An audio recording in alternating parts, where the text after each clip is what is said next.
Again, the 3-2 to right center field. Back goes Vernon Wells. And he'll make the catch, cutting in front of the right fielder, Reed Johnson. 1-2-3 go the Red Sox in the 6th. 4-2 Toronto. As we head to the top half of the 7th inning, Johnny Damon looking on and progressing well, we're told.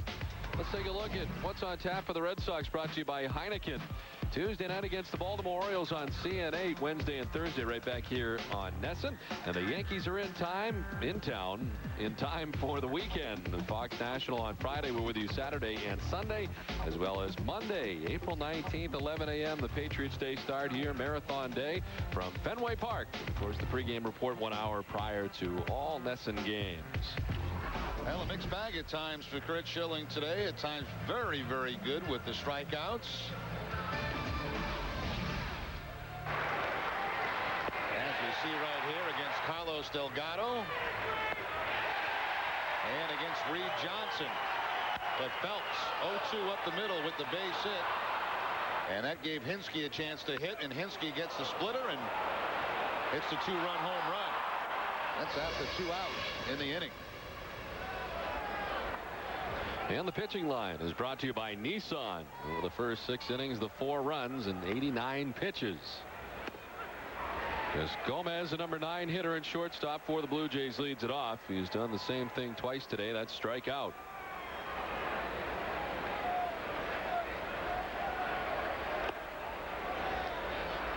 Back-to-back curveballs for Schilling to start off this inning against Gomez. He struck Gomez out twice today, once with a fastball, once with a splitter.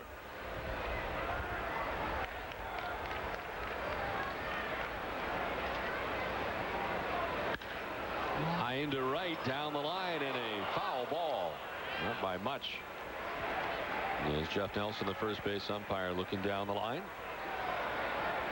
This copyrighted telecast presented by authority of the Boston Red Sox may not be reproduced or retransmitted in any form. In addition, the accounts and descriptions of this game may not be disseminated without the express written consent of the Boston Red Sox. Josh Towers, right-hander, up in the Toronto bullpen. First action we've seen in either bullpen today. Former Baltimore Oriole, Josh Towers. Well, of course, this is the first time that the Blue Jays this season have faced Schilling. He did not face any of the American League East opponents during spring training. There was a chance on actually 2 occasions to face the Toronto Blue Jays for Schilling, who opted not to. And here today, the Blue Jays, facing him for the first time, have the 4-2 lead. I think the only American League team he faced, I think, was Cleveland. I think you're right.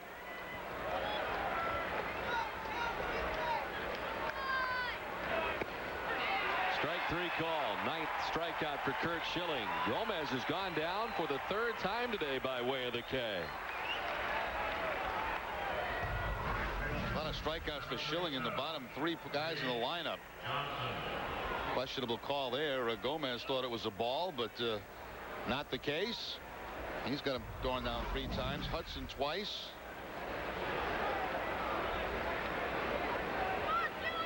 Here's Reed Johnson. He's 0 for 3. Johnson has flied to right twice and struck out swinging.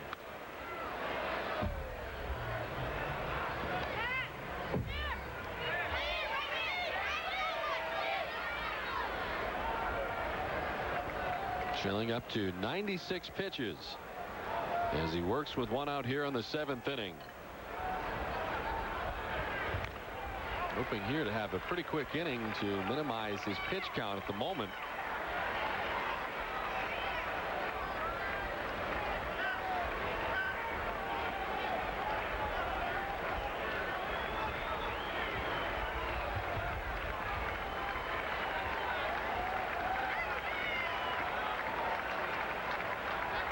No-2 to Reed Johnson. Missing up top at 93 miles per hour and inside.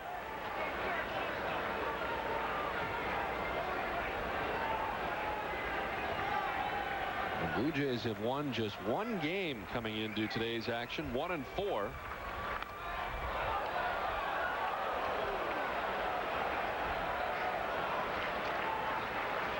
Those toss Nebraska back at the helm for the Toronto Blue Jays.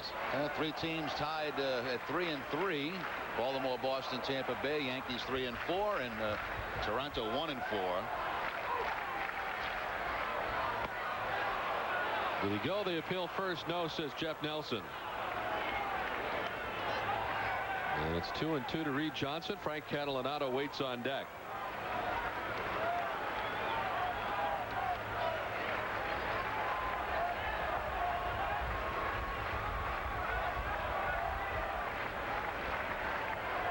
Schilling's 2-2. And Johnson stays alive. Reed Johnson, 27 years old, from Riverside, California. Last year hitting at .294 in 114 games for the Blue Jays in his first year in the major leagues. A 17th round pick by Toronto in 1999.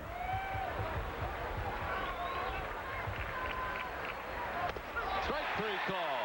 Strikeout number 10 for Curt Schilling as he jumps into double figures in terms of strikeouts. 2 down here in the 7th inning.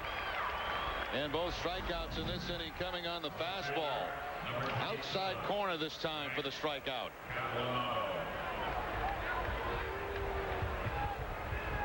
Some of the Toronto players were not real happy last night with the strike zone from Joe Brinkman, but it looked to be fairly consistent for both teams. That's just an observation, but when you have two guys on the mound like Holiday and Pedro Martinez, they're going to get the calls. Both guys with great control. Frank Catalanato 1 for 3. It was all those years for Greg Maddux, Tom Glavine, those guys getting a lot of calls that seem a lot of people complained about.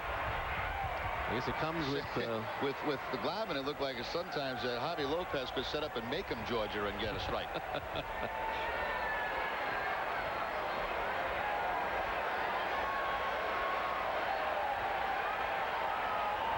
2-0 to Catalanato. Hit well to right. Kapler back a step, and he's there to make the catch, middle to cap high. In order to go to Blue Jays in the 7th inning stretch time. 4-2 Toronto. Nesson is brought to you by Southwest Airlines, by New England Dodge Dealers, by Bernie and Phil's Furniture, by New England Ford Dealers, by Pepsi, and by Volvo, the official vehicle of the Boston Red Sox.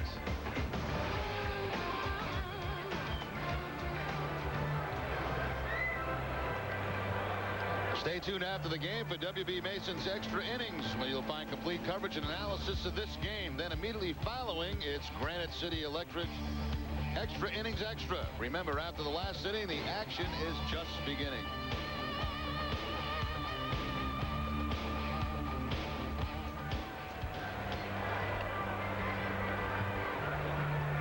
Batista back out there for the bottom of the 7th inning, and why not? He has not given up a hit since the 1st inning, and he's given up only 1 today. The Red Sox getting a base hit for Manny Ramirez, a double back in the 1st inning, and since then he has been outstanding. He has walked 4 along the way, struck out 4, and the Red Sox have had only 1 base runner since the 1st inning. 3 of those walks coming in the 1st as Curt Schilling over his line had 109 pitches in his first outing, 105 today. And giving up 1 run in that first outing in Baltimore today, 4 through the first 7 innings. Jason Varitek to lead it off here in the last half of the 7th inning.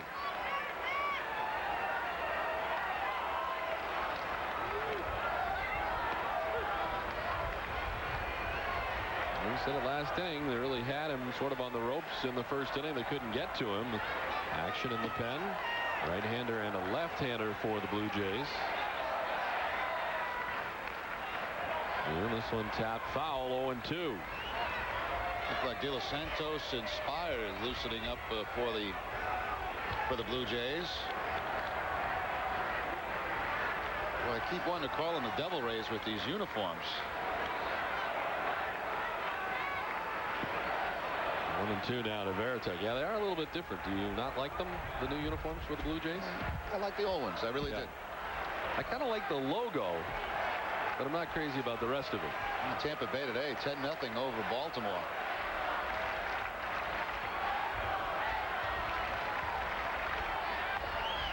Tampa Bay already a little bit of a surprise. 3-3 right out of the gate. They go over 500. Looks like they will on top 10-0, as you mentioned.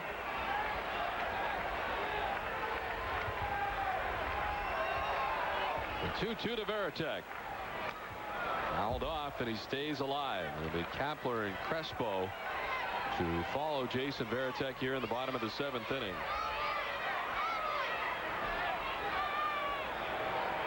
Brilliant performance last night by Pedro Martinez. Tim Wakefield be working in that Baltimore series.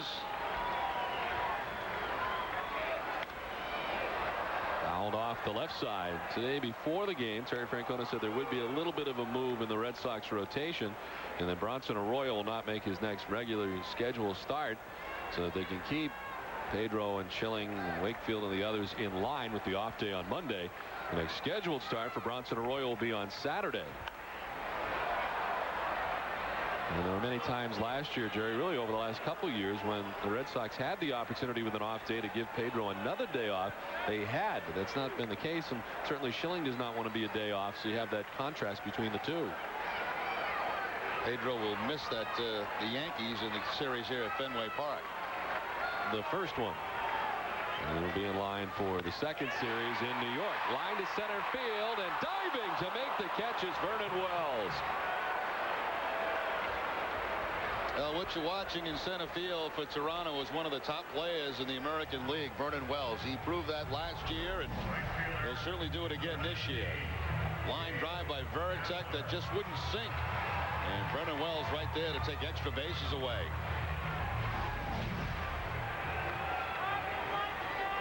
One down for Gabe Kapler. 0 for 2 today. Struck out in the first and grounded out to third base in the 4th inning.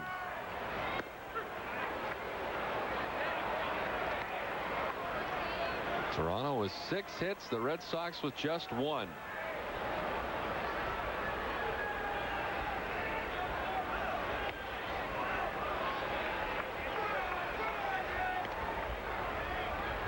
Batista getting closer to the century mark in his pitch count with 96 pitches, 56 4 strikes. Fair ball down the third base line. Kicks off the boxes to Catalinato. And because it ricocheted right to him, Kapler held to just a 1-out single, but the Red Sox will take it. It's just their first hit since the first inning. Yeah, Kapler had been 1 for his last 15, and he'll go right over the third base line. It's probably the only ballpark in the American League that this is going to end up being a single. It hits that wall that kind of jets out and bounces quickly to Catalinato to hold Kapler to 1 base. Most ballparks, that thing's rolling all the way down to the corner for at least a double.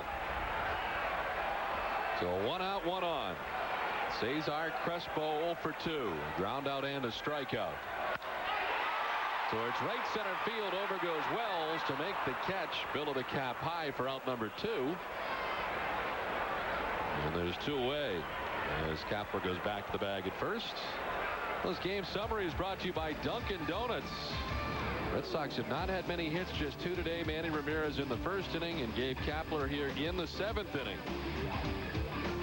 Manny Ramirez with that base hit in the first, responsible for the first Red Sox RBI. Then Millar able to pick up the second one on a sacrifice fly to right field, all coming in the first inning. And with a chance to tie the game with 1 swing of the bat, the Red Sox have called on David McCarty to come out and pinch hit for Pokey Reese. Reese had been 0 for 2.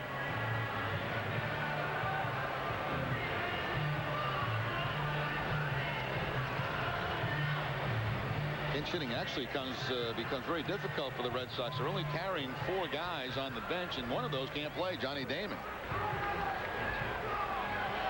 McCarty, Burks, and Mirabelli, the Red Sox bench that can play. Johnny Damon, the 4th that you mentioned. And McCarty so far 0 for 2. And his first start of the season Thursday night in Baltimore, played first base and was 0 for 2 with a walk that night. And certainly capable of taking the ball out of the ballpark, as we saw 7 times during the spring.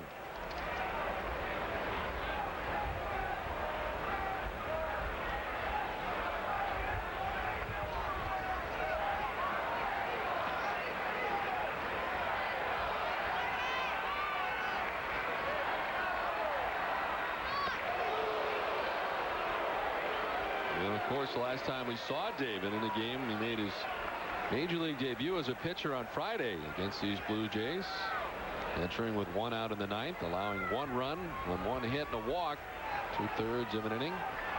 First time the Red Sox had had a position player pitch since June 21st of '97, when Mike Benjamin pitched in a game.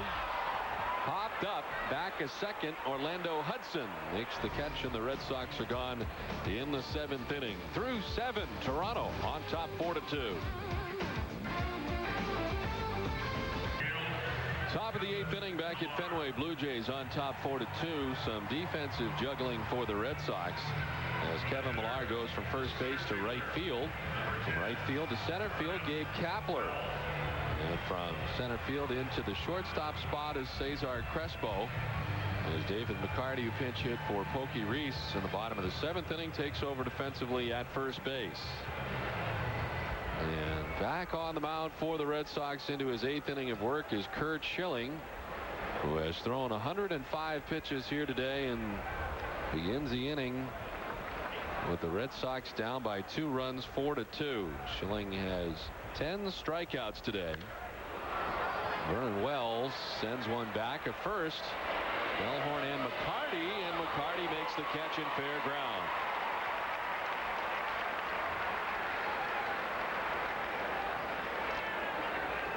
Well, McCarty's going to win that battle because he's much taller than Mark Bellhorn. Both guys with an opportunity to make the play. A lot of time the second baseman will call him off. It looked like he was trying to, but McCarty would have none of it.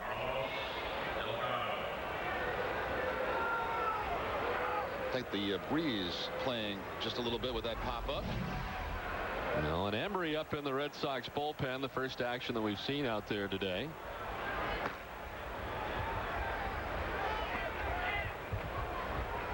Five in a row retired by Curt Schilling. Carlos Delgado taking strike 1. Delgado was hit by a pitch back in the 4th inning. Otherwise 0 for 2 today, including a strikeout back in the 1st inning.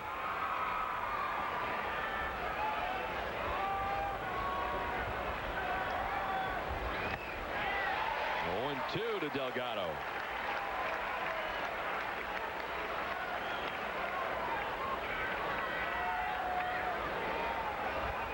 This next pitch will match the outing for Curt Schilling, his first time out in terms of pitch count, through 109 in Baltimore. Well, there's 109 of this outing. The results have not been the same today. Although more strikeouts, he's given up 3 additional runs. Same ratio in terms of pitches thrown to strikes, 109 to 79.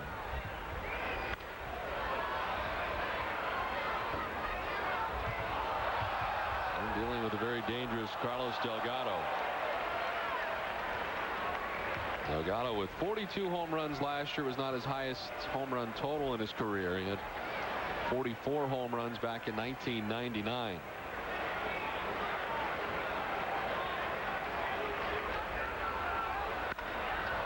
To right field, Millar tested just into right field to make the catch for out number 2. Now let's take a look at how Schilling attacked Carlos Delgado in that at bat. First pitch fastball gets in for a strike.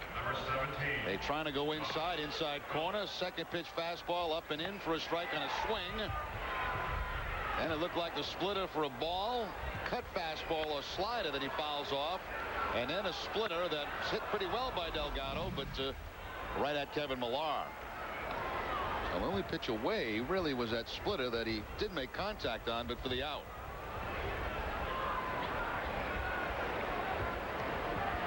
Here's Josh Phelps.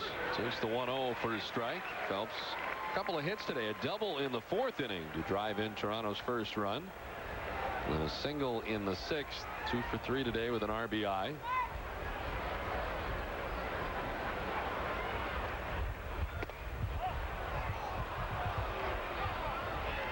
Phelps, 25 years old, from Anchorage, Alaska. 10th round pick by the Blue Jays, 1996. Foul tipped, and it's 2-1. Had a couple of hits in this game, and a big one on an 0-2 count from Schilling. A ground ball up the middle that gave Hinske a chance to hit, and Hinske hit the home run.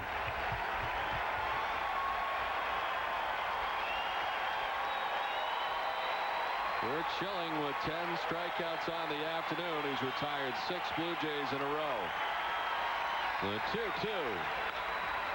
Chopped down the third baseline, a fair ball, and Bill Miller's throw thrown in towards the runner, but a nice play from Dave McCarty, lunging into the path of the runner to make that catch and to end the inning. We head now for the bottom of the 8th, 4-2 Toronto.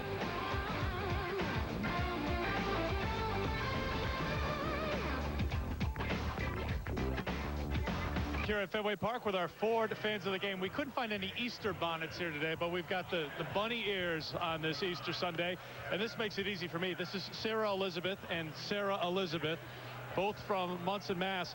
Sarah, this has been a great day. The weather's turned out great. It's your first Easter game here at Fenway Park, but you said the start of a pretty good tradition you have. Yes, absolutely. Easter Sunday at Fenway is absolutely the best. All right, Sarah Elizabeth has taken care of us so well. You got a little birthday card here for us. Our Ford fans of the game brought to you by your New England Ford dealers. Happy birthday, happy Easter as well. Thanks, Eric. As we head now to the last half of the 8th inning, the Blue Jays have changed pitchers, and the Red Sox probably happy about that. The new pitcher is right-hander Terry Adams. Second appearance of this series, the 4th overall on the year for Adams. He worked on the 9th, a couple of innings in that game, 2 walks and 1 strikeout against the Red Sox. Adams last year with the Philadelphia Phillies led the Philly relievers with 66 appearances. New catcher as well, Kevin Cash, taking over for Greg Myers. Swing and a miss.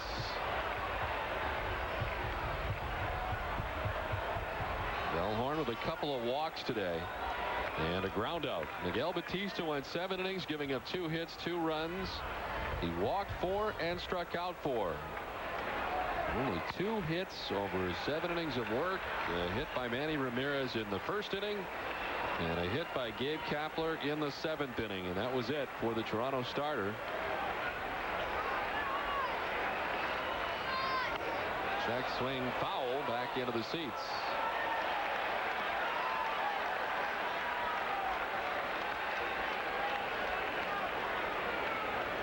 We may see some mixing and matching here by Carlos Tosca. There's right and left-handed action in the bullpen. When you get down to Ortiz, you may see the lefty De Los Santos in the game.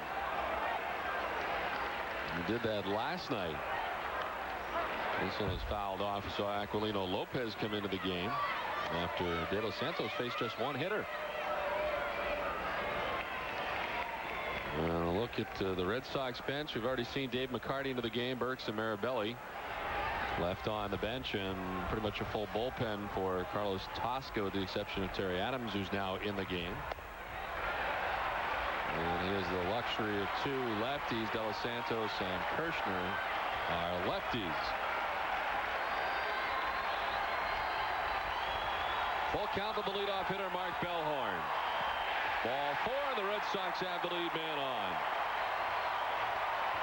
3rd time today that Bellhorn has walked. That's why Francona put him in the leadoff spot. He's already got 10 walks now on the season.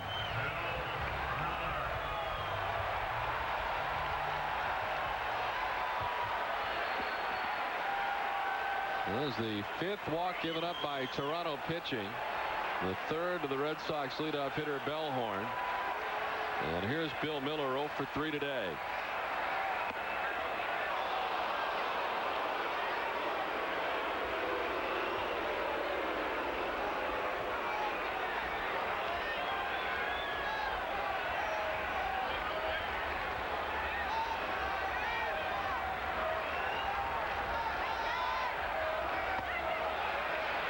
Evens up at 1-1 to Miller. David Ortiz waits on deck. Boy, everything from Adams has been upstairs. Even the breaking ball. He's thrown 10 pitches, 6 balls so far.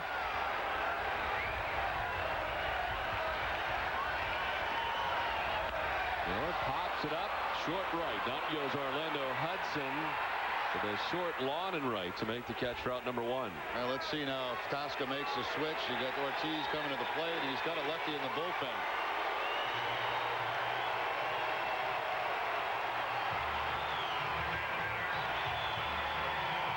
Here comes Carlos Tosca.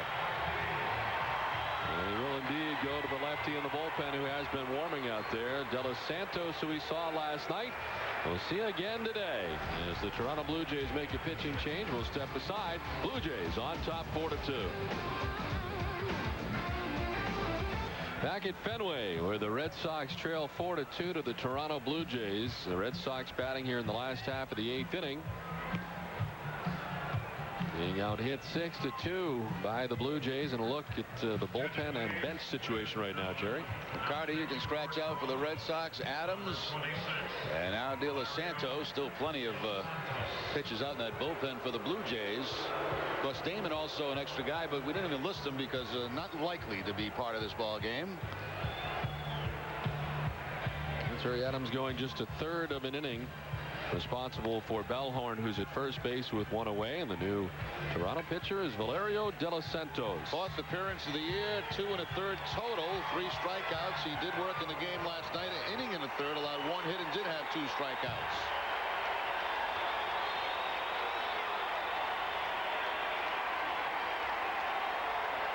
Red Sox with a base runner at first.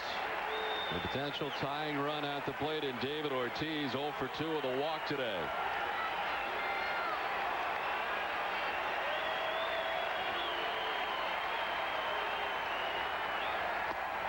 Ball 1 to Ortiz. And with Ramirez on deck, this may be the only batter for De Los Santos. Spire up in the bullpen. The right-hander.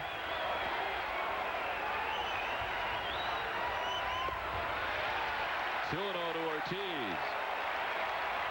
Looked like he just aimed those first 2 pitches, where last night he came in firing. Well, last night he threw 4 pitches, 3-4 strikes when he came in. There's a strike, and it's 2-1.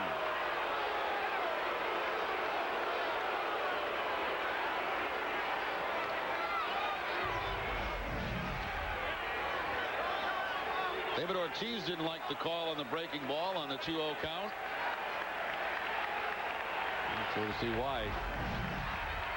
2-1, grounded into right field, a base hit. Bellhorn will get to second as Johnson and Wright gets it back in quickly. And the Red Sox with 1 away have 2 on. Well, he fell behind in the count to Ortiz. He came with a fastball on the 2-1 count, and Ortiz with the base hit.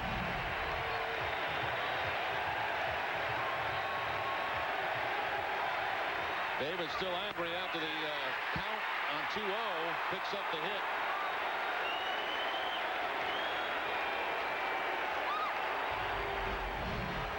And Carlos Tosca out to make the change again. Manny Ramirez waiting on deck. Tosca's been busy heading to the mound here for the 2nd time this inning and taking the baseball from his reliever. Another pitching change from Fenway. Red Sox threatening, trailing 4-2. Back at Fenway with the Blue Jays on top 4-2. The Red Sox are threatening. De Los Santos leaves the game after facing just 1 hitter. Ortiz comes up with a single. And now De Los Santos replaced by right-hander Justin Spire. Last year with Colorado, 72 games, a career high for him. He's making his 4th appearance and his 2nd appearance of this series. He went 3 2/3 innings in game 1, and he picked up the win against the Red Sox here on opening day. He'll be facing Manny Ramirez, Spire, 30 years of age, from Walnut Creek, California. And this Ramirez and then Millar scheduled to bat here with 1 out. Last half of the 8th inning. Mark Bellhorn got it started with a walk. So Miller popped out to the second baseman. And De Los Santos came in and gave up a base hit to Ortiz. So Bellhorn at second, Ortiz at first, 1 out in the 8th. Manny Ramirez making his way to the dish.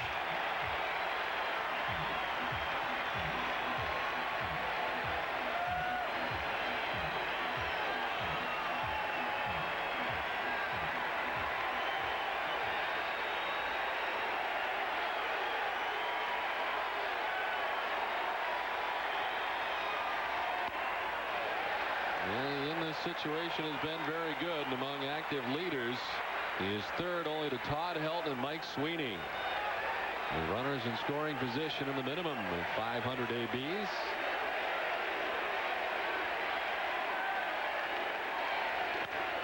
Lined into left field, a base hit. Bellhorn will go to third and stop there as the Red Sox have him loaded with 1 down in the 8th. Well, not much has worked this inning for Carlos Tasker. He's made the switches left, right. The leadoff walk hurt. You got the pop-up, then back-to-back base hits by Ortiz against the left-hander and Ramirez against the right-hander. And all the bunnies are going crazy here at Fenway right now. 34,286 on hand at Fenway this afternoon. The 67th consecutive sellout at Fenway Park. As Kevin Millar 0 for 2 with a sacrifice fly stands in. Ball 1.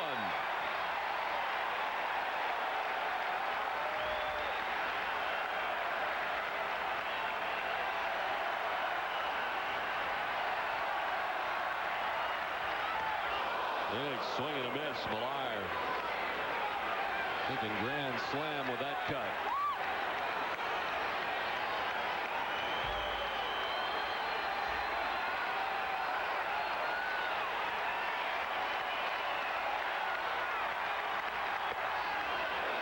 Just missing. Spire wanted it, and it's 2-1.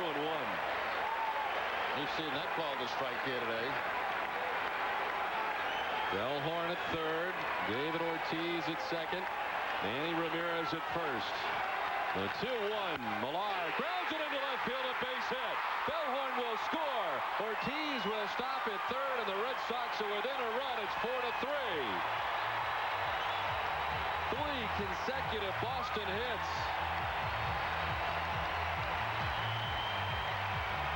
Yeah, because Catalanotto was so shallow in left field, it can only score 1 on this.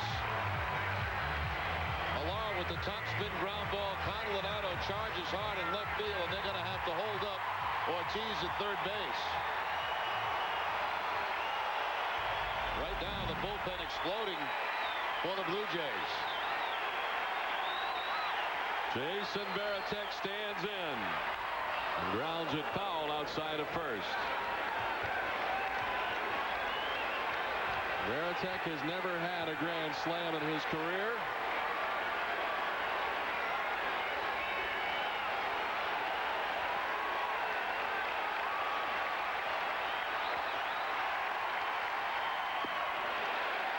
Evens up at 1-1 to Varitek. David Ortiz at third, Ramirez at second. Millar at first, still just 1 out here in the last half of the 8th.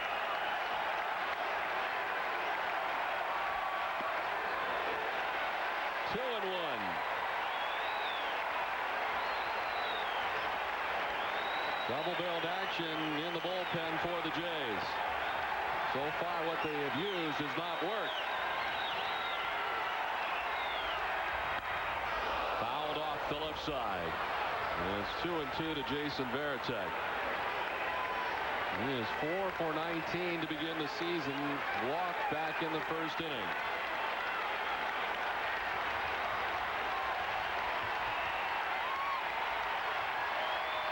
The 2-2. Just missing in a full count. Kevin Cash held it there for home plate umpire Tim Sheeta. What a pitch to take with 2 strikes on you. Nothing close is going their way this inning either. Bases loaded, one down, and the 3-2. Swing and a miss, and Varitek strikes out. Well, that's one way to put about 34,000 back in their seat, or quiet them down anyway. Fastball, challenge time. Bases loaded.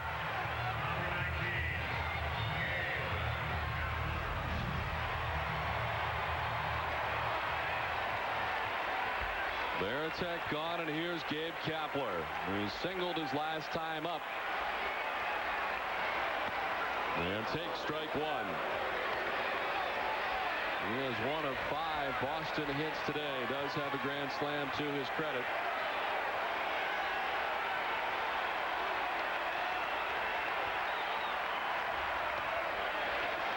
He evens up at 1-1.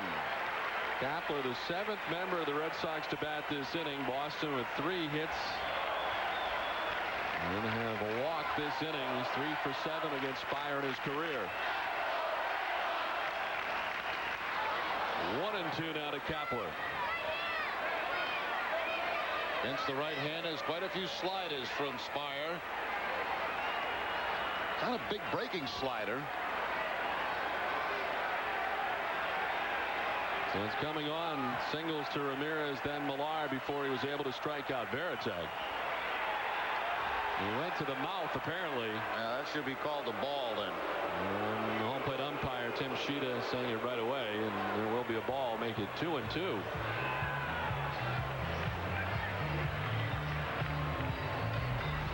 Can't go to the mouth while you're on the mound. And there it is, ball 2.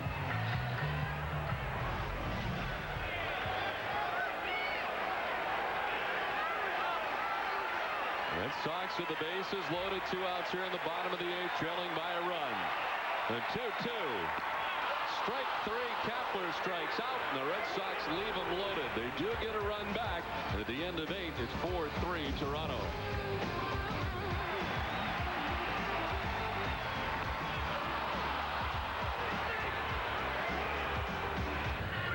Back at Fenway, 4-3, and Justin Spire with 2 huge strikeouts with the bases loaded to continue to have the Jays with the lead. Here's the fastball thrown by Varitek for strike 3 with the bases loaded.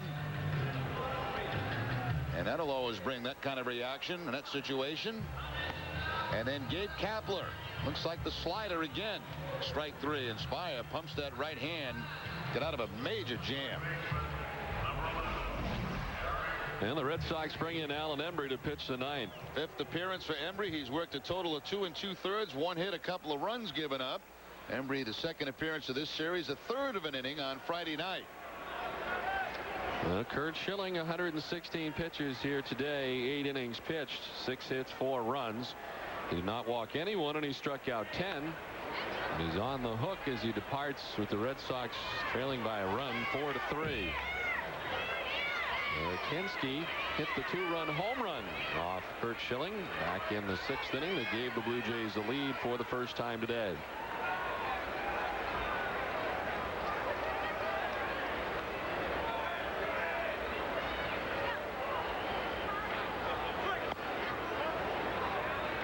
Blue Jays with continued action in their bullpen. Kerry Lightenberg, we saw last year with the Baltimore Orioles, and prior to that a long time with the Atlanta Braves. Gil Patterson and Carlos Tosca have used that bullpen, and Justin Spire doing a nice job to get out of that jam.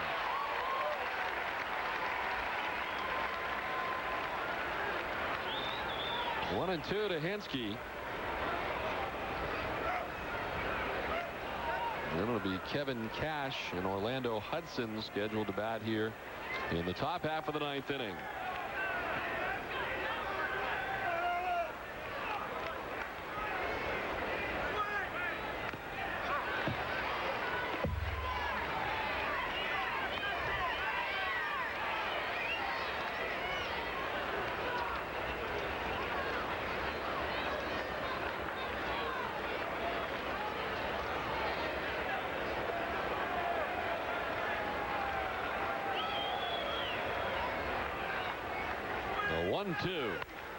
In on the hands, popped up right side. Mark Bellhorn calling.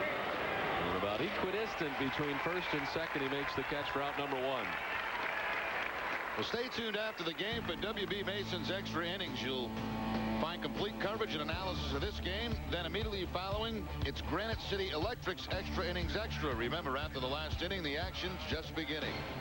And be sure and check out Bob Tewksbury's jacket if you get a chance, which is very purple. It's very purple. It is very purple. It's borderline offensive, I think. Here is Kevin Cash for the first time today. Took over defensively as the catcher last inning for Greg Myers, who had 3 at-bats today, 0 for 3. Cash playing in last night's game for the Blue Jays. And Embry's ahead of him, 0-2. And Embry giving up 2 runs in just a third of an inning on Friday, including the solo home run by Carlos Delgado. Pitching now in the finale of this 3-game series.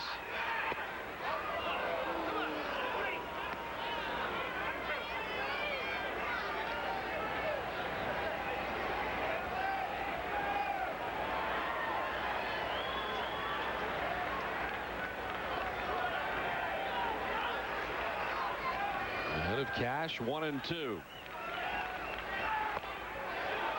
Evens up at 2-2. Before Schilling left, he retired the last 7 batters that he faced.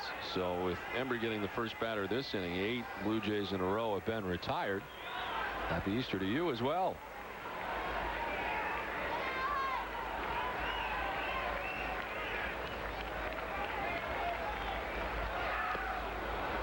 And a full count to Cash with Orlando Hudson waiting on deck.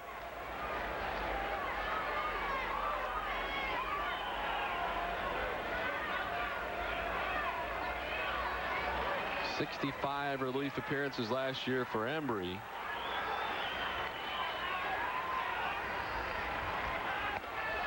And ball 4 here to Cash, was ahead of him, 1-2, and ends up walking him. That's just the first walk given up by Red Sox pitching, and Schilling did not walk anybody over the first 8 innings. Orlando Hudson.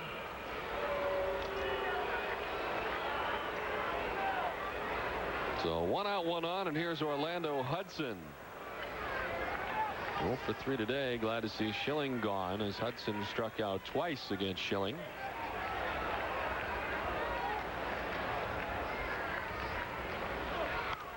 Well, 2 guys are happy to see Schilling gone for sure. Hudson, who struck out twice, 0 for 3, and then Gomez had the hat trick, 0 for 3 with 3 strikeouts against Schilling.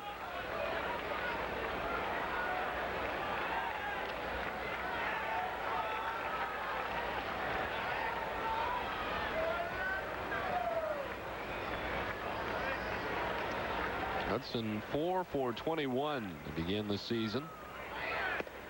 Well, he takes the strike. Down 0-2. Embry ahead of another hitter.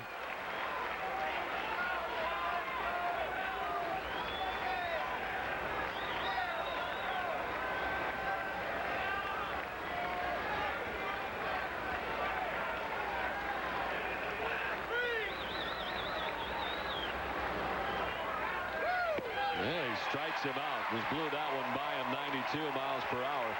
First strikeout for Embry, and there's 2 down in the top of the 9th. Well, Embry's been mixing in more pitches, a lot of breaking pitches and an occasional changeup, but the bread and butter is this, the fastball, 92 miles an hour for the strikeout.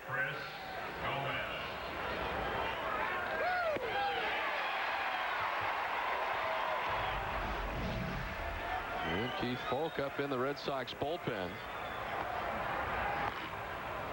Able to register the save here last night in the middle game of the 3-game series. As Embry checks on Kevin Cash at first base. Chris Gomez, the hitter, 0 for 3, striking out 3 times today against Curt Schilling, former standout of Loyola Marymount University. Fouls it off the right side. Gomez last year a member of the Minnesota Twins. Prior to that, the Red Sox faced him over the course of 2 seasons. He was a member of the Tampa Bay Devil Rays. Originally first coming to the big leagues in 1993 as a member of the Detroit Tigers. 4 seasons with the Tigers, then 4 with the Padres.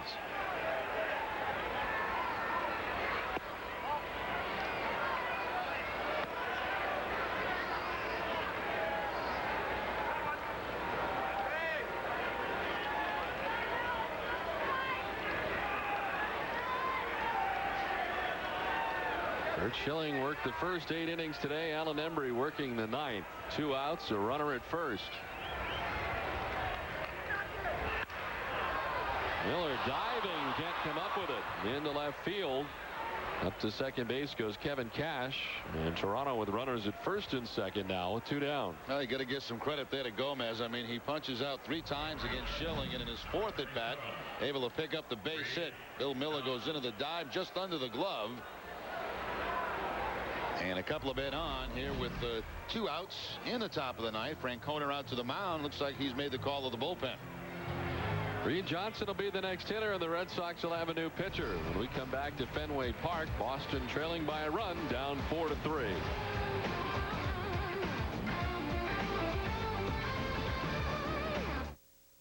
Stay tuned after the game for New England's Red Sox postgame show.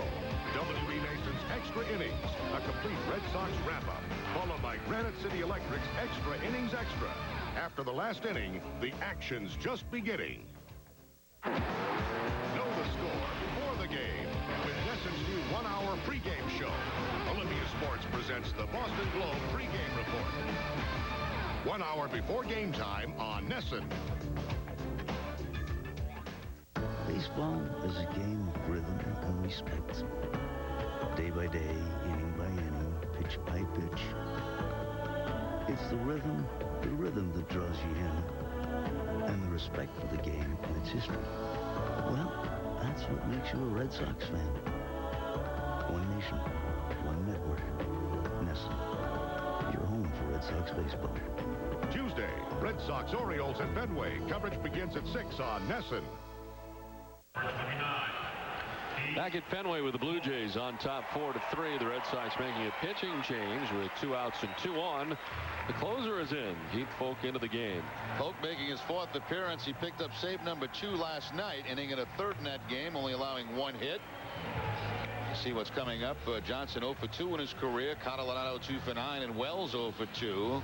Francona wanting to leave this at a 1-run game, bringing his closer in here to try to get this final out and hope that his offense can at least tie it and maybe win it in the bottom of the 9th.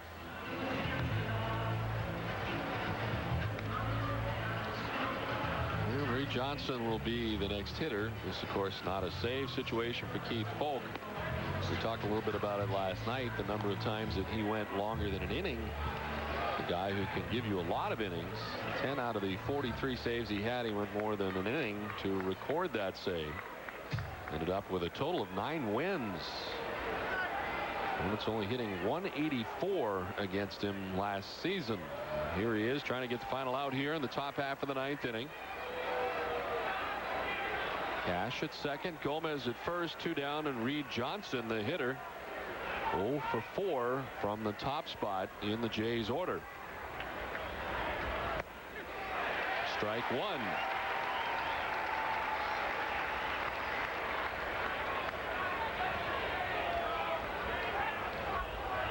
Johnson striking out twice today. Last time was strikeout number 10 for Curt Schilling.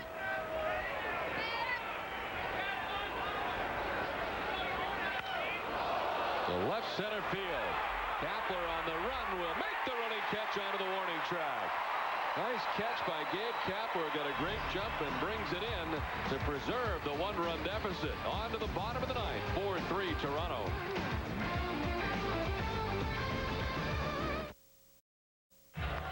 Well, back at Fenway, we go to the bottom of the 9th, and we can see the Blue Jays using 4 members now out of their bullpen as Kerry Lightenberg comes up. McCarty used off the bench for the Red Sox. And it'll be Lightenberg coming in trying to pick up the first save for the Toronto Blue Jays this season. He's making his 2nd appearance of this series. Lightenberg worked 2 innings on opening day here at Fenway and had a couple of strikeouts. He'll be facing Cesar Crespo. Dave McCarty and Mark Bellhorn are the scheduled batters. We're in the last half of the 9th inning. Crespo 0 for 3 today, including a strikeout.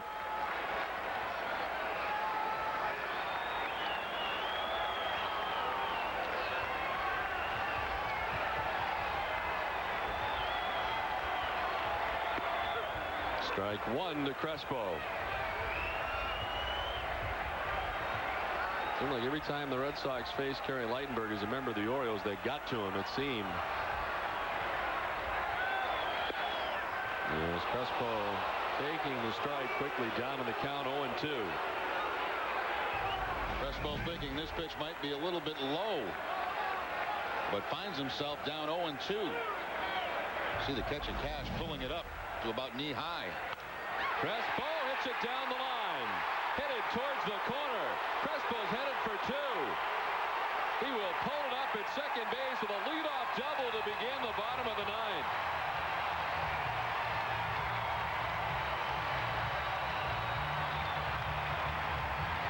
No balls, 2 strikes, too good a pitch. Fastball up and away, and Crespo right down the third base line for the leadoff double. That ball might have been off the plate. It might have been too high, but it didn't matter to Crespo. And it finds its way all the way down that left field corner for the easy leadoff double. So he's at second base. David McCarty, the hitter. He pinch hit for Pokey Reese in the 7th and popped out. Jerry, if I'm not mistaken, it was last year on Easter Sunday that Nomar Garciaparra hit the walk-off home run in dramatic fashion to give the Red Sox a victory here. And here we are a year later with the Red Sox batting in the bottom of the 9th inning. It won't be Nomar, but it might be somebody else.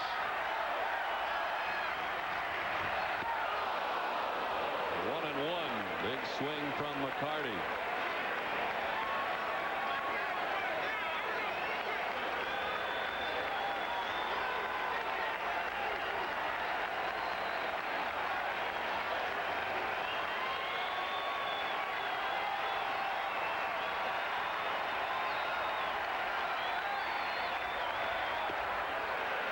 Away, and it's 2-1 to McCarty.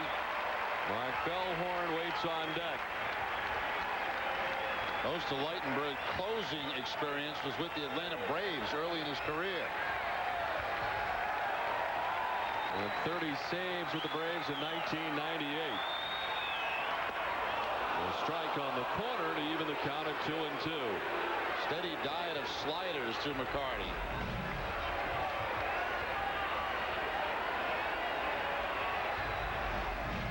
From that angle, they never look like strikes, do they? No. None of the ones we've seen so far. The 2-2. Down and away and a full count. First base is open.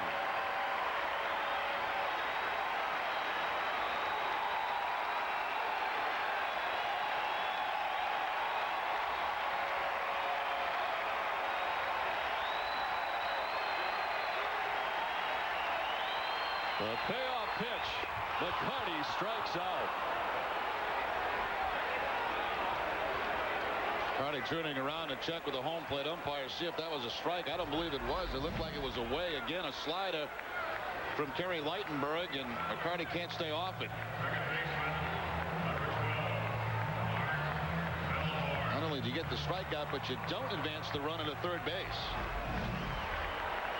So Crespo still standing at second now with 1 down. And here's Mark Bellhorn, who's been on base 3 times today. All 3 were walks.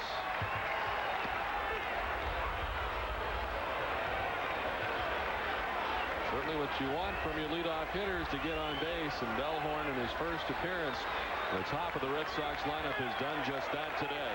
And he has scored 2 runs after walking. Line to right, a base hit.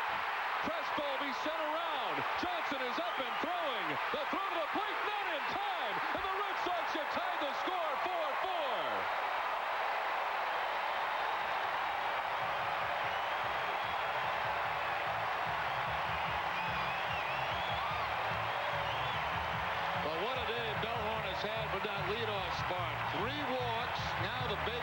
tie the score. On base 4 times in the leadoff position.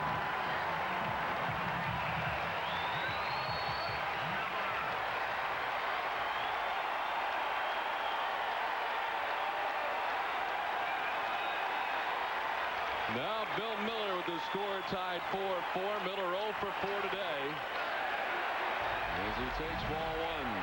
Mark Bellhorn gets the slider, but it's down and in. A perfect pitch for a left-hander, and Crespo at second base. Rounds third. Good cut of the bag and slides in, gets that hand on home plate.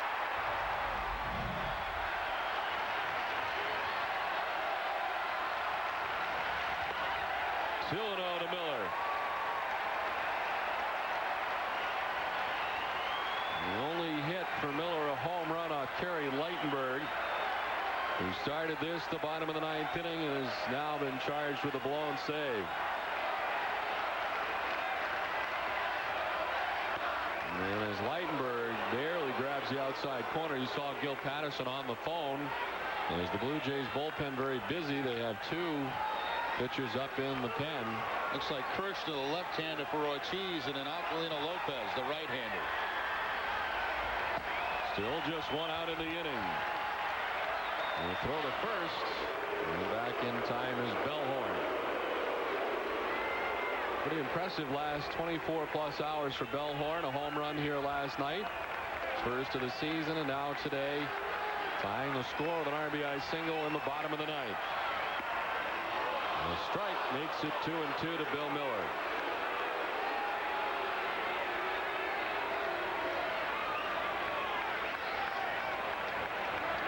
This erases Curt Schilling from the equation. He had been on the hook.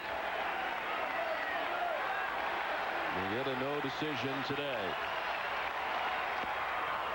And a full count to Bill Miller.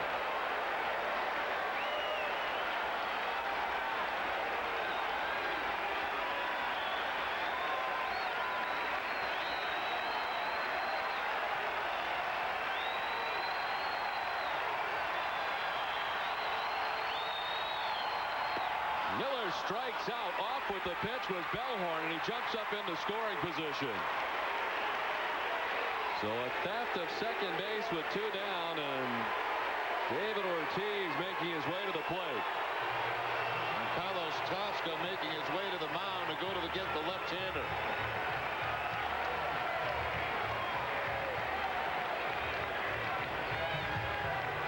So Toronto using 3 pitchers in the 8th.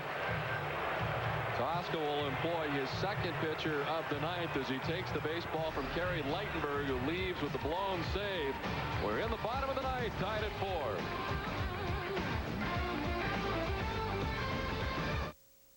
You load up and you just try to get as much into it as you possibly can. All tied at 4 because of those 2 guys here in the bottom of the 9th inning. Crespo with the leadoff double to get himself in a scoring position. Then Bellhorn on the slide of the base hit to drive in Crespo. Crespo with the hand first slide at home plate. And the Red Sox have tied the game against the Toronto bullpen here in the last couple of innings.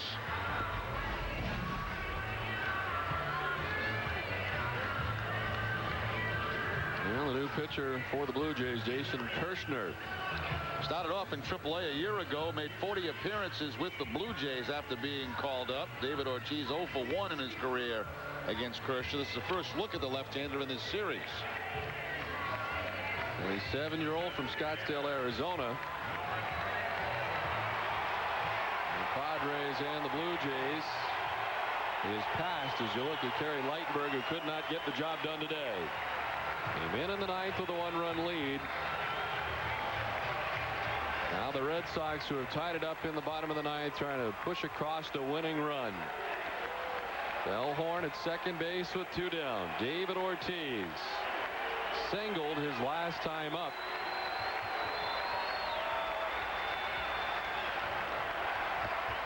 Ball 1 to Ortiz.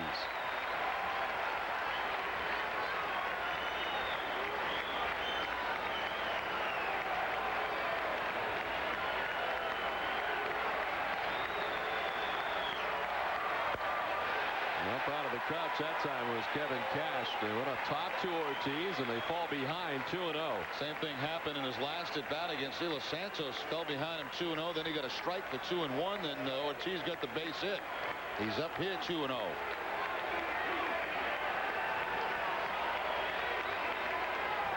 Ortiz jacks one to center field. Vernon Wells heading back, front of the wall. He will leap and make the catch right at the 379 marker. So the Red Sox get a run in the bottom of the 9th inning to tie the score. We head for extra frames, tied at 4.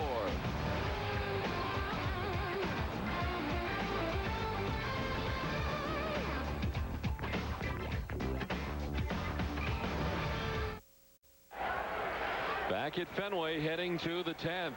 As David Ortiz very nearly gave the Red Sox the victory, but Vernon Wells able to make the catch in deep left center field at the 379 marker. As Catalanato leads it off.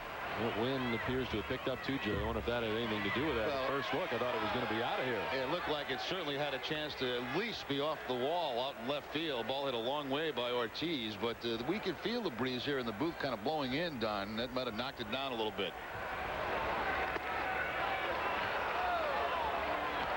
Keith Folk worked to the last batter of the 9th. As Ortiz thought he had it. So Folk back out there for the 10th. Catalanato, Vernon Wells, and Carlos Delgado scheduled to bat. One of the toughest part of his Toronto order. No action in behind Keith Folk in the bullpen.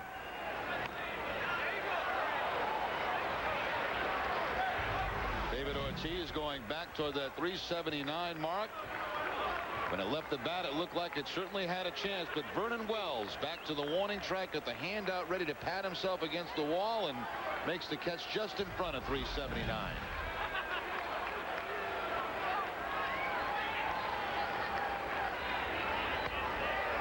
Spinning Catalanato out of the way, a full count.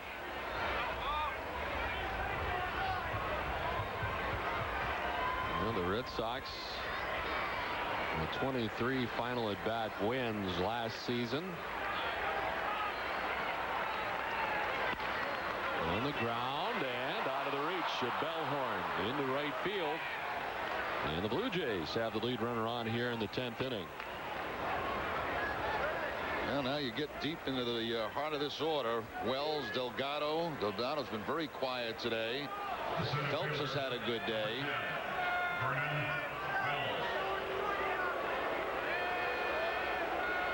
Vernon Wells now. Delgado waiting on deck. Wells with a single and a double. He scored a run, lined out to center, and popped out to first base. This is not a team that sacrifices very much, Jerry, as we talked about last year, but you think maybe in this instance they may consider it. I don't think with Vernon Wells at the plate. Oh, that's true. I think I'd let him swing away. But you're right about that. They don't do it very often. Didn't sacrifice much last year. They did not run very much. This guy's got a chance to make it a 2-run ball game with one swing. He really lifts it down the first base line. That'll make its way back into the seats.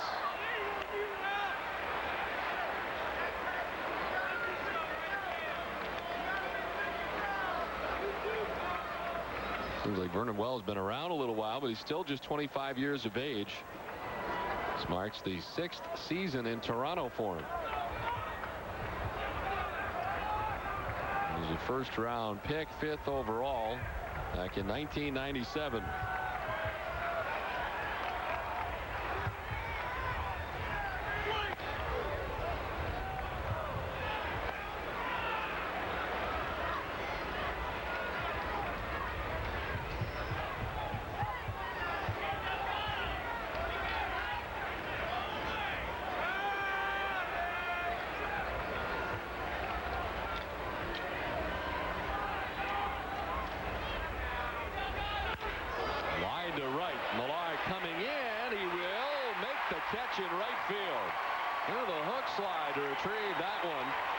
And a nice play from Kevin Millar in right.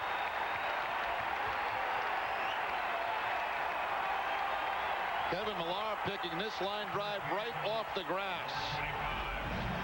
And what a dangerous play, too, because if he does not come up with this and it gets by him, you've got guys running all over the place.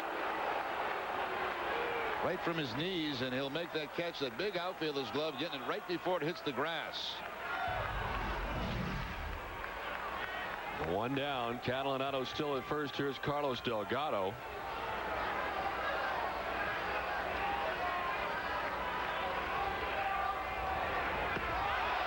Well out ahead of that pitch and pulled. That's the changeup from Keith Folk. Very quiet day for Delgado.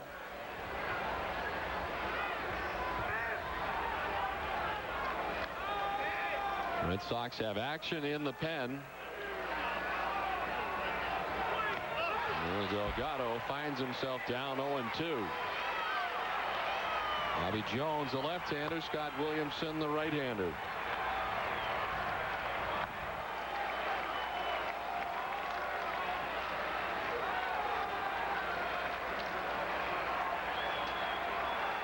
Delgado does have a home run off Keith Folk.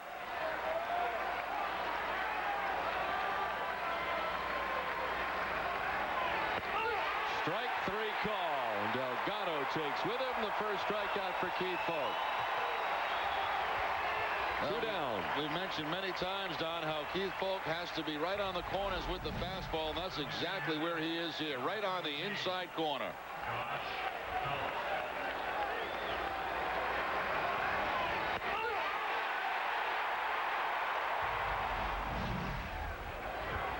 Curt Schilling with 10 strikeouts today. Embry had 1. Now Folk with 1, so 12 for the Red Sox today as a staff. Catalanato led off with a single. He's still at first with 2 down. As Phelps stands in 2 for 4 today, including a double and a run driven in.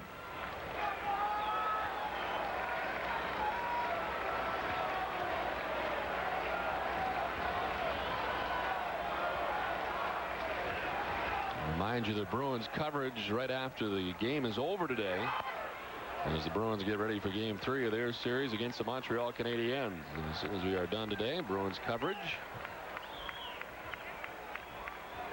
Red Sox outfield very deep, and in particular in center field and right field. They want nothing over their head to allow that run to score from first base. Kapler deep, Millar deep. Both falling behind 3-0.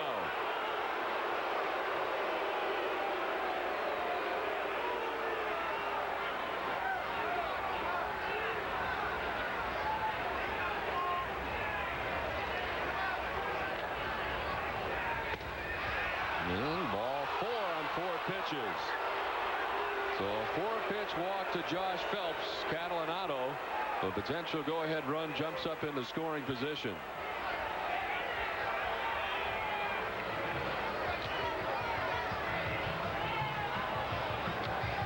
Veritek out to talk to Folk. The Red Sox with Jones up and Williamson up in the bullpen. Folk has thrown 17 pitches since coming in. Kinski hit a 2-run home run back in the 6th inning, which at the time gave the Blue Jays a 2-run lead. On top 4-2 as he hit it off Curt Schilling.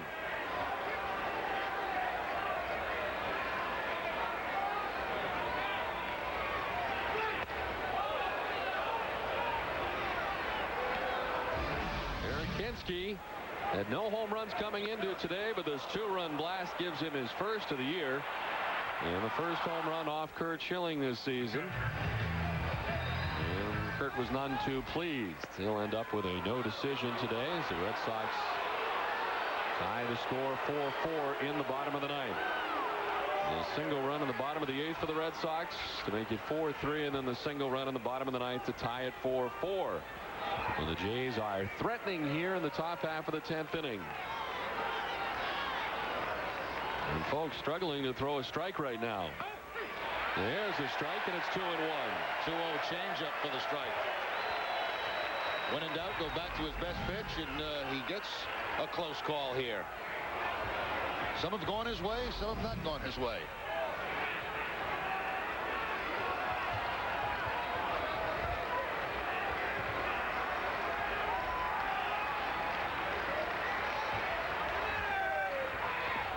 In the dirt, Veritek able to box it down. No advance for Catalanato at second base. And Veritek will head out to talk to Folk again. Inning and a third last night for Folk. Into his second inning here today.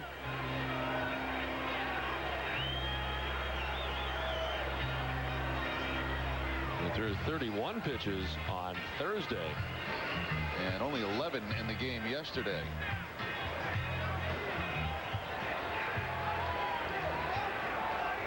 Catalanato at second. Phelps at first. 2 outs.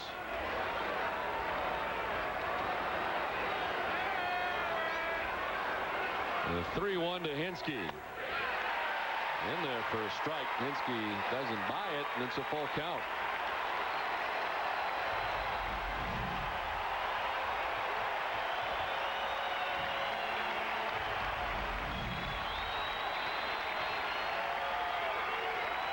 And again, Veritek to the mound.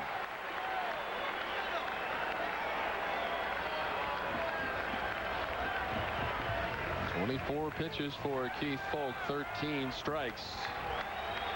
2 outs in the top half of the 10th inning. The Jays with 2 on, runners at first and second. They'll be off with a pitch. The 3-2, grounded foul.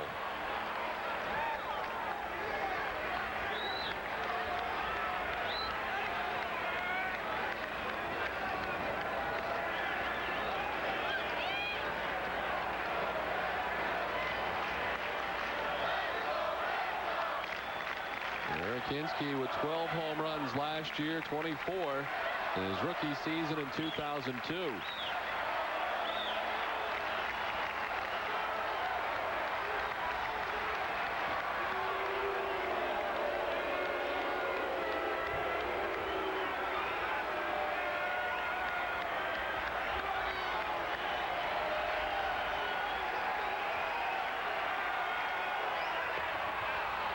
Inside, ball 4. Man, the second walk given up by Folk. Back-to-back walks. Loads the bases here in the top half of the 10th inning.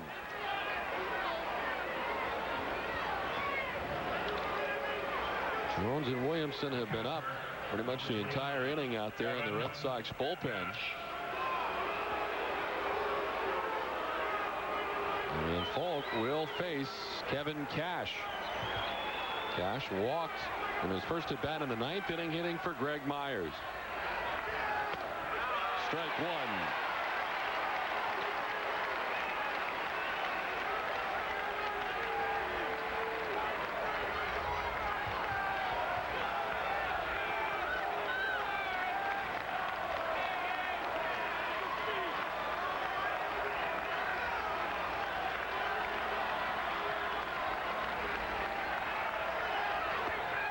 Evens up at 1-1 to Cash.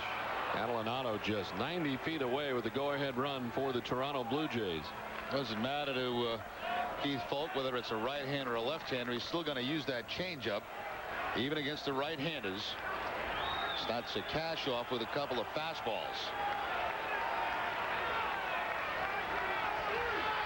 Cash grounds it back to the mound. Nice play by Folk off the third base side. Tough throw. Well, McCarty is there to dig it out. And Folk works his way out of a major jam. The Blue Jays leave him loaded. On to the bottom of the 10th, tied at 4.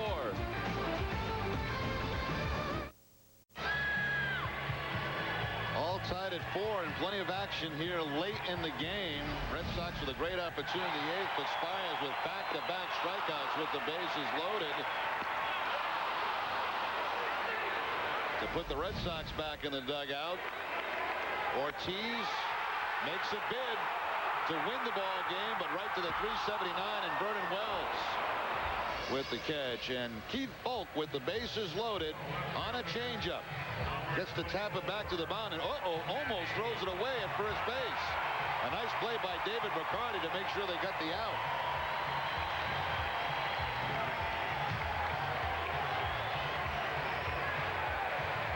So Folk getting out of the mess in the top of the 10th inning.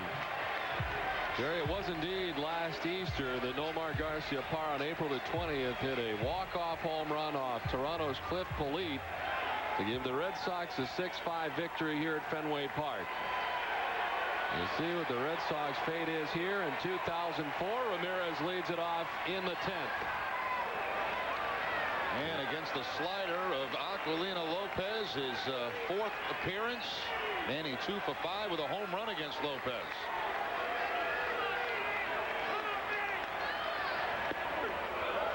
And the strike to make it 1-1. Manny with 2 hits in the game, a double in the first and a single in the 8th.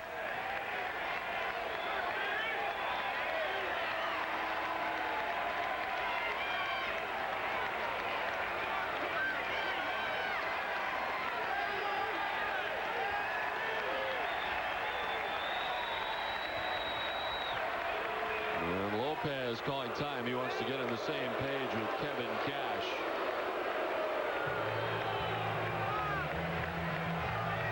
Saw Lopez yesterday for a couple of innings, gave up 4 hits and 1 earned run. Fastball, slider, and a changeup. Slider being, I think, his best pitch. He's the 7th pitcher used by Toronto today. Manny sends it foul off the right side.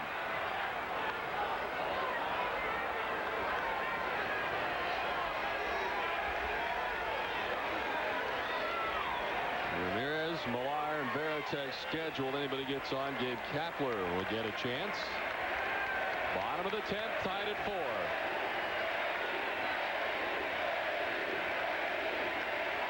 And then he goes lunging after that pitch to stay alive.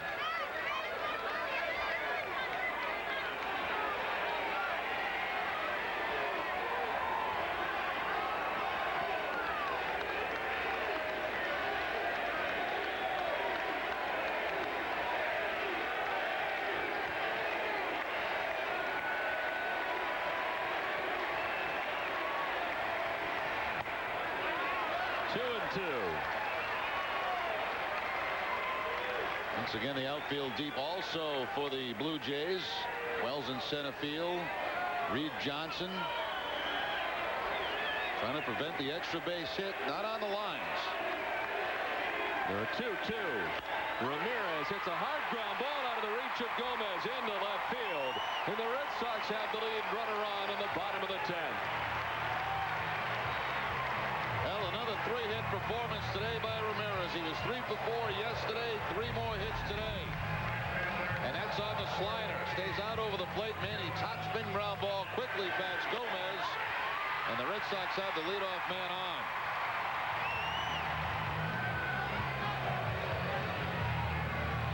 Well, the 3rd hit of the day for Manny Ramirez.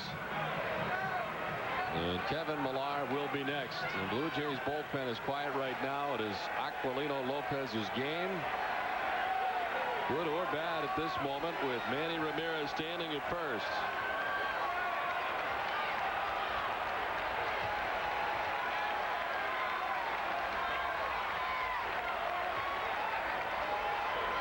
Millar takes strike 1.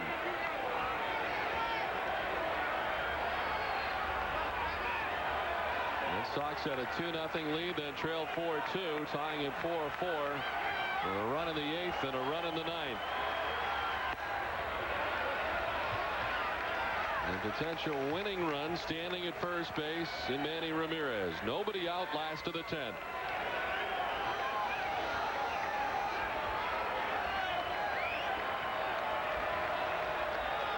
Millar hits it high in the air down the left field line towards the pole. It is bending and bending its way foul up onto the roof. Oh, he got a hanger there too. That breaking ball was kind of flat and just stayed on the inside part of the plate. It's the slider again, but look at location right in the power spot for Kevin Millar, but he hooks it foul.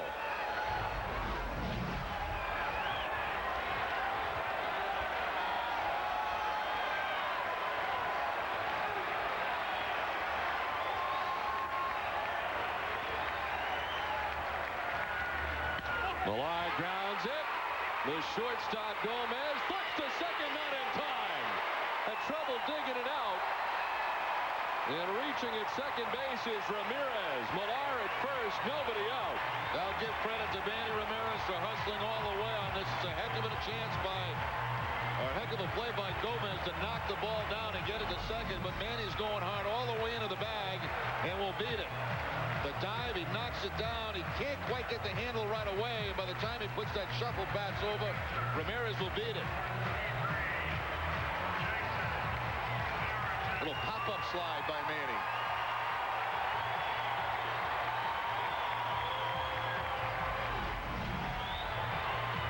Well, the Blue Jays are putting on their bunt play right now, bunt defense, but I don't think you're going to see Veritek bunting. Jason 0 for 3 today with a walk back in the first inning.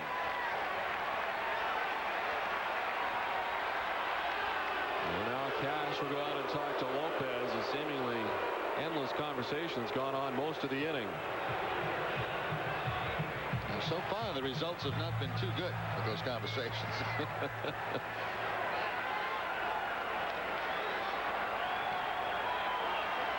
A potential winning run at second base and Manny Ramirez. Veritek chops it towards second.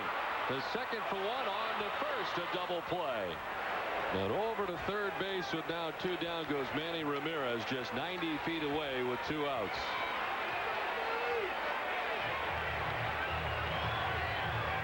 One pitch, and Lopez has to feel a heck of a lot better about this situation than he did a pitch ago. Ground ball, double play, 2 quick outs, and Manny standing on third base. Gabe Kapler with a single in the 7th inning, 1 for 4 today.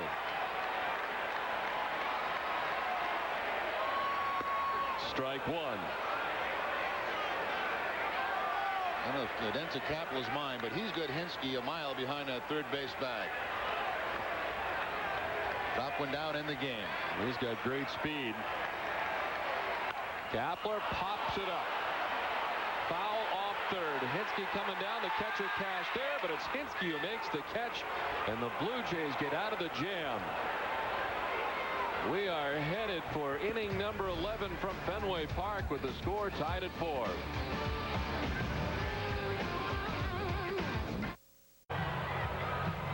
Still tied as we go to the top of the 11th inning. Red Sox with a great opportunity. But the last pitch, a slider popped up by Gabe Kapler, and that ends the threat for the Red Sox, and we move on in this ball game. And the Red Sox with a new pitcher, Bobby Jones. Last outing for Jones, a tough one. Thursday at Baltimore.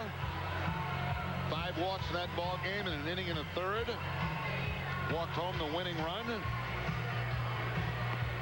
That makes his 3rd appearance in a Red Sox uniform. He'll face Orlando Hudson, Chris Gomez, and Reed Johnson expected to bat here for the Blue Jays in the top half of the 11th inning. Takes over for Keith Polk, who ended up going an inning into third, giving up just 1 hit. No runs, he walked 2 and struck out a batter.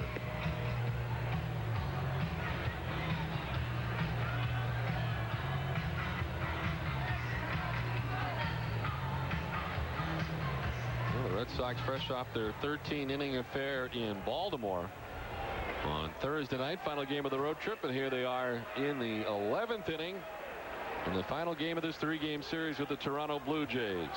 Orlando Hudson, 0 for 4 in the game, has struck out 3 times.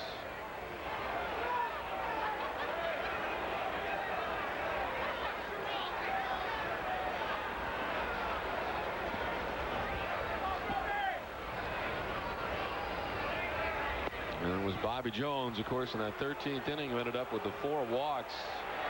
Did not get a lot of help that night from home plate umpire Alfonso Marquez. Hey, Don, I wonder if there's something wrong with Williamson. He was up throwing him earlier.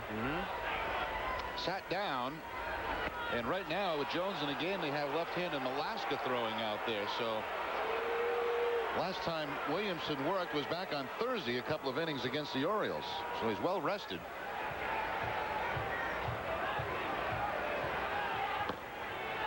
There's Mark Malaska, who was added to the Red Sox roster, and Ramiro Mendoza was placed on the DL.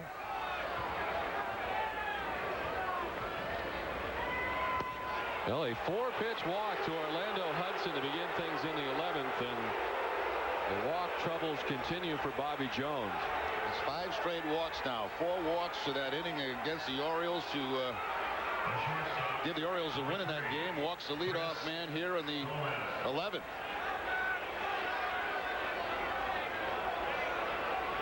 Well, will Gomez be sacrificing? Number 9 hitter and shortstop, striking out 3 times today. He singled his last time up. It's showing bunt and taking ball 1. And right now it's got to be in the head of Bobby Jones. I mean, he's just having all kind of trouble throwing strikes. Throwing a strike. Dave Wallace quickly bounces out of the dugout.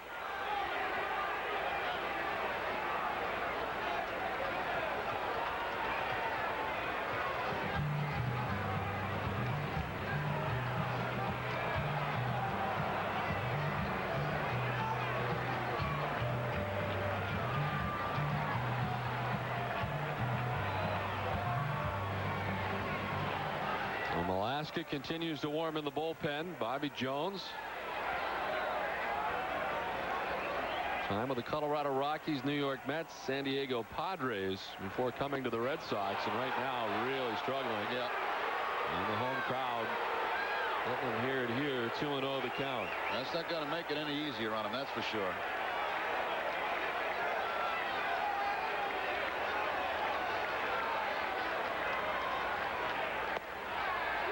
That misses. 3-0.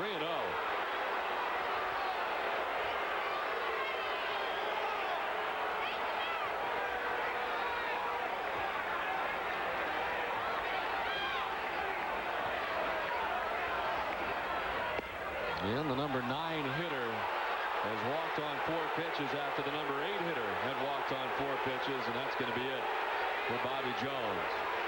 So 6 straight walks for him in his last 2 outings. And Terry Francona out to get him as the Blue Jays have the first 2 men on here in the top half of the 11th inning. Pitching change from Fenway, tied at 4 in the 11th.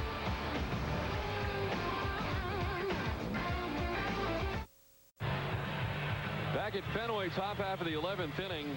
Bobby Jones has walked the first 2, and he is done. The Red Sox bring on left-hander Mark Malaska. Malaska making his 2nd appearance is being called up from Pawtucket. He's a 5-year pro. He was actually a starter for a long time with the Devil Rays. Moved to the bullpen last year.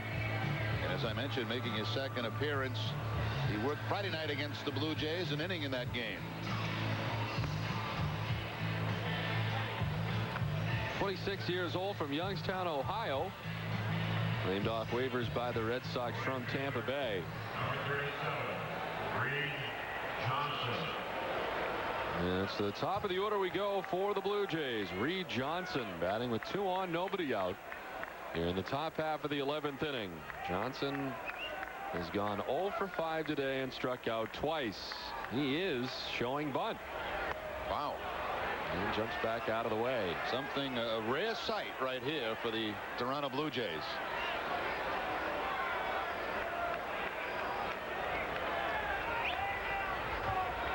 Oh, maybe they made a mistake. Might have been a missed sign. Brian Butterfield reeling off the signs down there in the third base coach's box. And Johnson drops it down. Veritek let it go foul. And we'll do it again with a count of 1-1.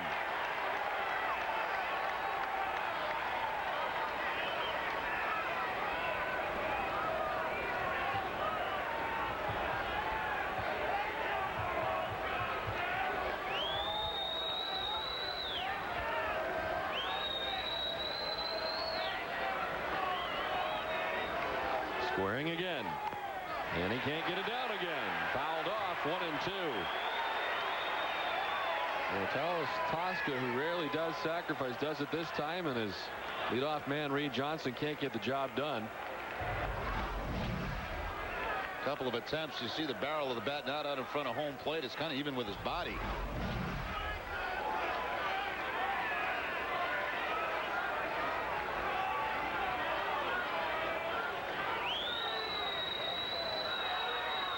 Wow. Showed bunt with 2 strikes and pulled back. I think Tosca wanted him to swing the bat. I don't know. We'll see. You get another set of signs from the third base coach. He might have been doing that on his own because a lot of guys do that. They fail on the first 2 attempts and they try it on the third. And sometimes the manager doesn't want that. Looks like Carlos Tosca did not want that, and Johnson swinging away now. It's 2-2.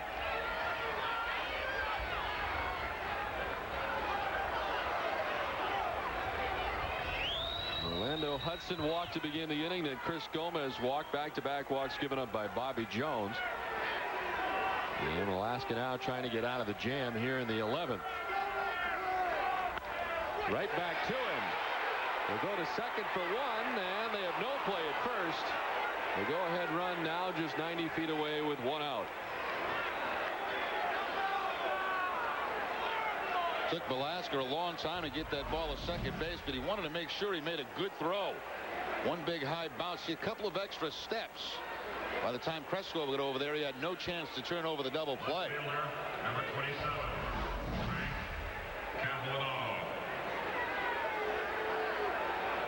Veritek flashing signs to his middle infielders, letting them know, in case of the possible steal, what he's going to do at the baseball. See where the Red Sox middle infield is set up, whether they play back for the deuce. And it looks like they are. There's Frank Catalanato, who fouls the first one back to the backstop.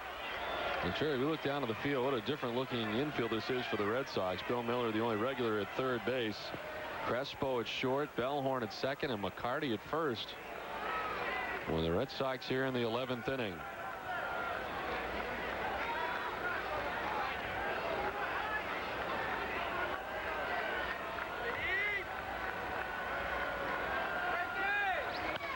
Catalanato pops it up. Miller chasing, Crespo chasing, and it carries right into the seats. Well, again, that breeze, you know, look at the breeze now. Blowing toward third base and kind of pushed it right out of play. That ball went up. It looked like either Crespo or Miller would have a chance at it.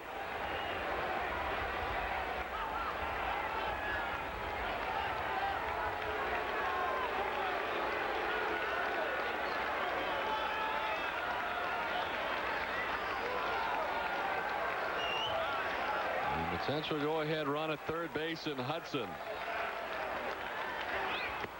Swing and a miss. Catalanato can't believe it as he strikes out swinging and walks away, taking with him the first strikeout for Mark Malaska. Curveball doing the honors from Alaska.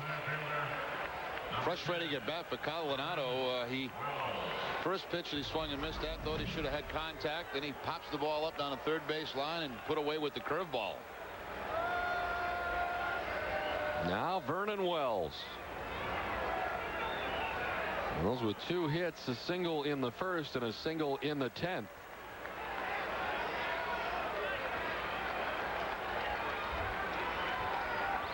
In the dirt, gets away from Veritek, but not far enough away. He's able to relocate it very quickly.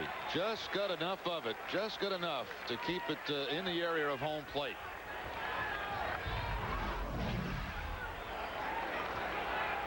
Flex off the glove and just about a foot behind Veritek. No movement on the bases.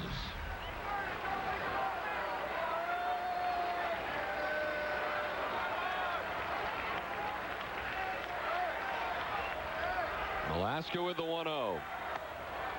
And he falls behind 2-0.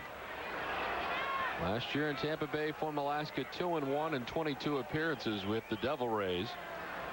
The 2.81 earned run average in his first season in the major leagues. Runners at the corners, 2 down here in the top of the 11th inning.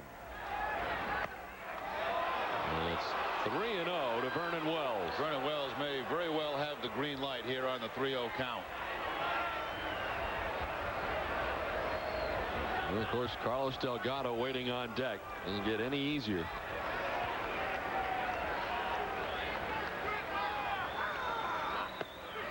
A strike to Wells, and it's 3-1.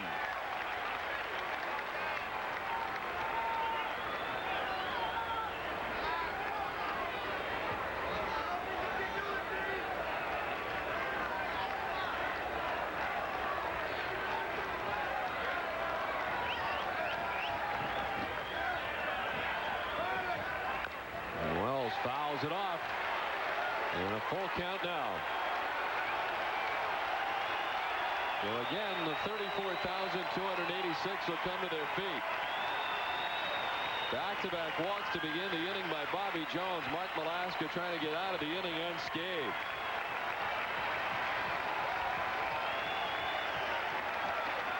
The left-hander was one of the final cuts in spring training, hoping to pay instant dividends on the roster now. The 3-2. Wells chops it towards second. Bellhorn will go to second base in time, and Malaska does indeed get out of the inning unscathed. We head to the bottom of the 11th, tied at 4. All right, Tom, thanks very much. We head to the bottom of the 11th. And what a job done by Malaska. A couple of walks to start the inning. Gets the force play, gets a strikeout. Now the ground ball at second base. Very dangerous hitter in Vernon Wells, and gets out of trouble. Boy, both teams have had chances here to win late in the game.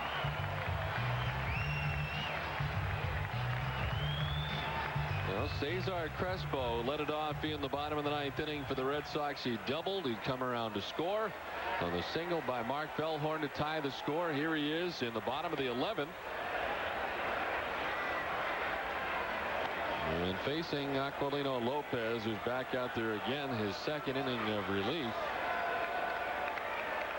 The Blue Jays still have Douglas and Towers in the pen. A strike, and it's 1-1 to Crespo. Well, it's according to my card, too. The Red Sox still have Timlin and Williamson. I've not seen Timlin up today, but we did see Williamson loosen up briefly. Swing and a miss, and it's 1-2.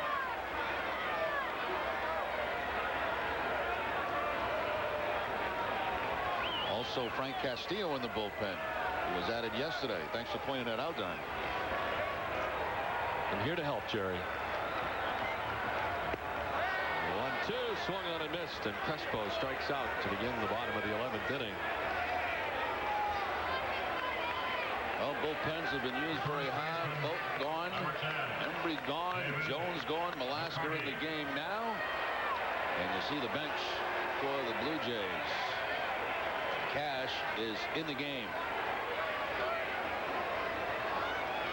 One out for David McCarty, 0 for 2 since coming on to bat for Pokey Reese in the 7th inning.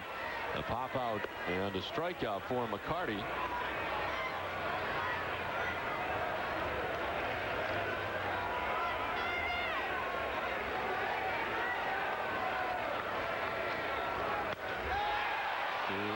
Short left center field. Gomez, the shortstop, out to make the catch. 2 down.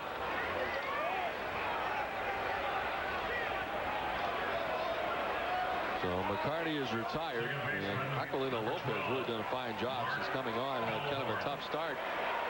It was the first 2 reach for the Red Sox in the 10th. Then he got the double play ball, got Kapler to foul out. And very quickly, he has the first 2 outs here in the 11th inning. And he's done all of that on 19 pitches since coming in. Bellhorn takes ball 1. He's been on base 4 times today, 3 times via the walk, and he's scored 2 runs and driven in a run. It's been a highly productive day, and his first day as a leadoff hitter for the Red Sox. And the reason was still here, that base hit in the 9th inning to drive in the tying run.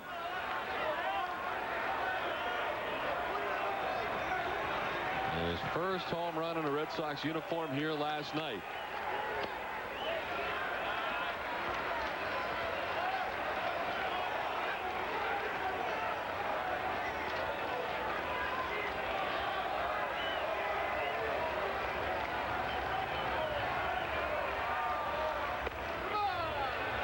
Missing inside.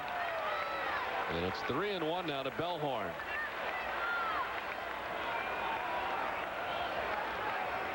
The home run last night snapped an 0 for 16 skid for Mark Bellhorn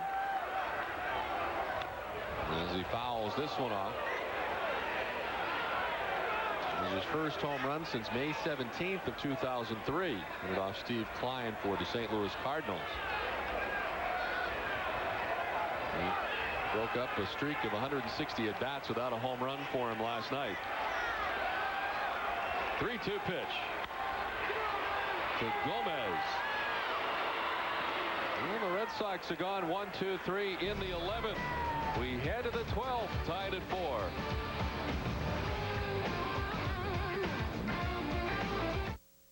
All right, Tom, thanks very much.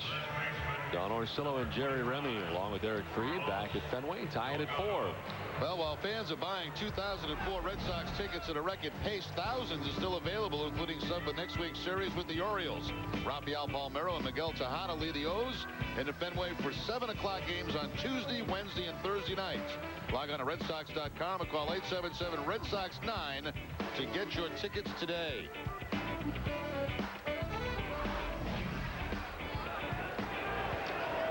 Quite a job by Mark Malaska in the 11th inning, and he is back out there for the 12th inning. Really always dangerous. Carlos Delgado leading it off. I guess there's going to be a few folks miss Easter dinner who have come to this ball game today. Originally a sellout crowd today, 34,286. Some have ducked out, but most have stayed.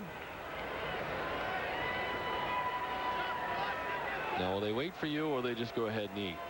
No, so they're going to eat. They're not going to wait for me. They might already be done. I'm going to get the scraps.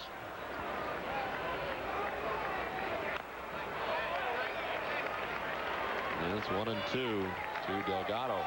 One thing we learn in this game of baseball: never wait for the person at the ballpark. No.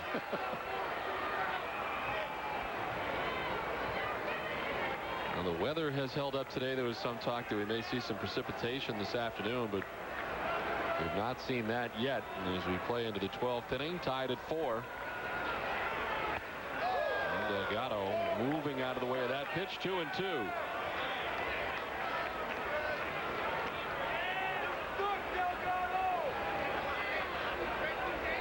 Delgado will be followed by Josh Phelps and Eric Hinsky here in the top half of the 12th.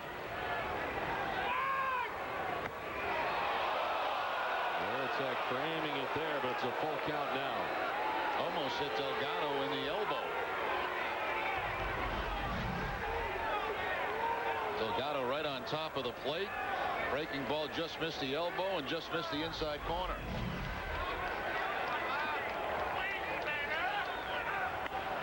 Grounded by the mound. Bellhorn at second. Throws out Delgado. The Blue Jays have the lead man on in the 10th and the 11th. They do not have the benefit of the lead man reaching in the 12th. Designated hitter, number 17, Josh Phelps. So 1 down, and it brings up Josh Phelps.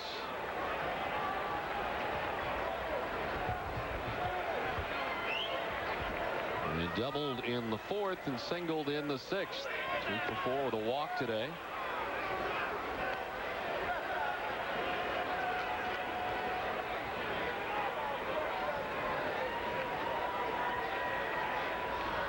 The Red Sox now out hitting Toronto 9-8. Phelps kind of with a rabbit punch swing to even the count at 1-1.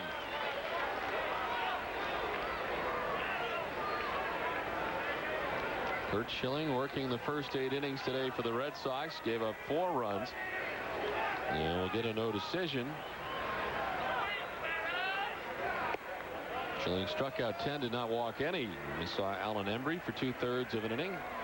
Keith Folk, Bobby Jones, who walked the first 2 batters that he faced and then was lifted for Mark Malaska, who was left to get out of the jam, and he was successful in doing so in the 11th. Bellhorn again at second base. And again successful on the throw for out number 2. Oh, what a job done here by Malaska, coming into a tough situation in the 11th. A couple of base runners. Gets the 3 batters he faces and 2 ground ball outs against 2 very good hitters here in the 12th. So 2 down, and here is Eric Hinsky.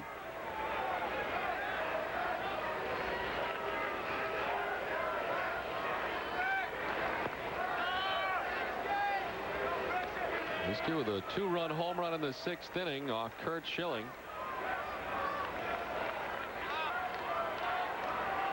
Hinsky's first major league home run was off Pedro Martinez at Fenway Park 2 seasons ago on opening day. The season in which Eric Hinsky was named the Rookie of the Year.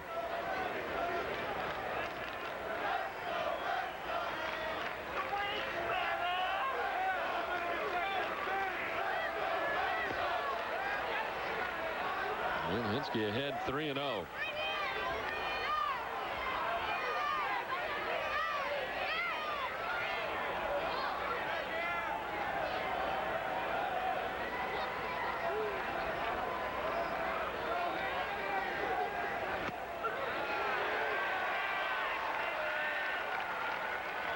Hinsky came to the Toronto Blue Jays along with Justin Miller in the Billy Koch deal in December of 2001 during the offseason.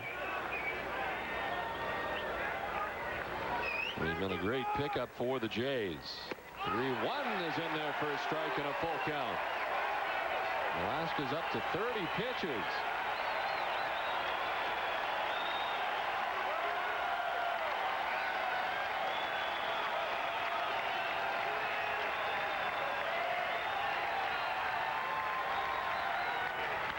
Hinsky sends it to right down the line, but foul. And he turns on the 3-2. With a breaking ball on the 3-1 count for strike 2. Tries a breaking ball again on 3-2, and Hinsky out in front of it, looking at foul down that short right field line.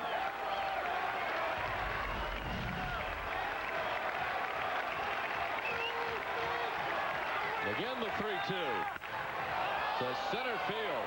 Kapler heading back. Dave's got it sized up, and he makes the catch route number 3. Another fine inning for Mark Malaska. We head to the bottom of the 12th, tied at 4.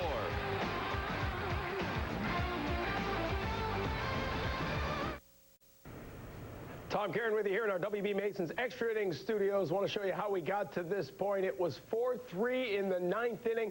Bottom of the 9th, and Mark Bellhorn with a 1-out single that drove in Cesar Crespo, who led off the inning with a double, tying it up at 4.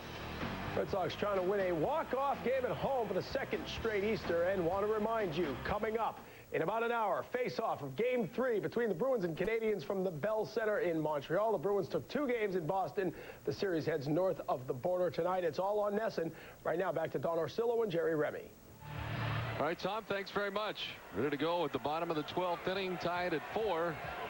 Red Sox out hitting the Blue Jays 9-8. And what a job by Mark Malaska over the last couple of innings. As he retired the Jays last inning in order after getting himself out of a mess really created by Bobby Jones to begin that inning after back-to-back walks. And giving the Red Sox a chance here, tied at 4 into the bottom of the 12th inning. There you go. Good-looking group.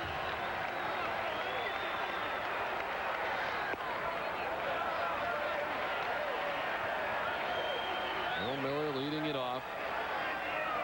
An 0 for 5 showing today. Aquilino Lopez out there for his 3rd inning of relief. He came on to begin the 10th inning. Back-to-back hits, and then after that, he has retired 6 in a row. Miller's ahead 3-0.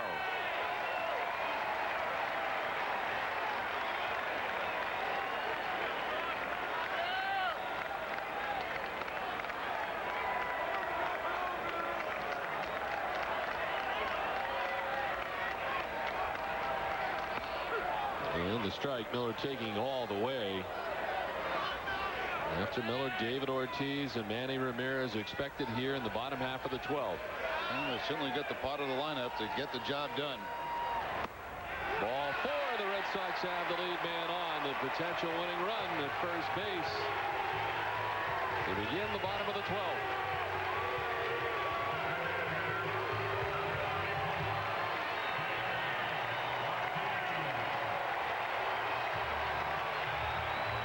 Well, the first time Bill Miller has been on today, a leadoff walk. We begin the 12th inning as David Ortiz stands in. A single for David back in the 8th.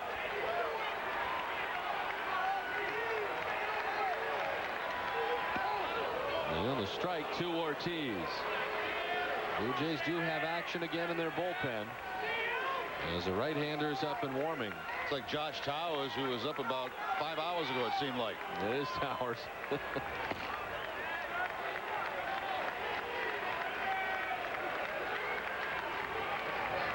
Ortiz, a big swing, finds himself down 0-2. Back-to-back changeups from Lopez. The first 2 pitches to Ortiz.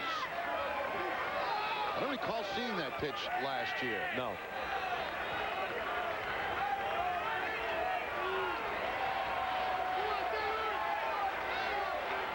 The outfield deep and straight away for the Blue Jays. Bill Miller at first base.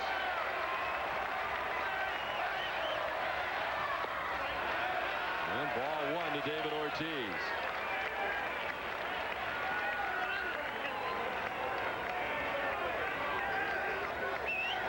The Sox trying to take 2 out of 3 from the Toronto Blue Jays after dropping the home opener and winning here last night.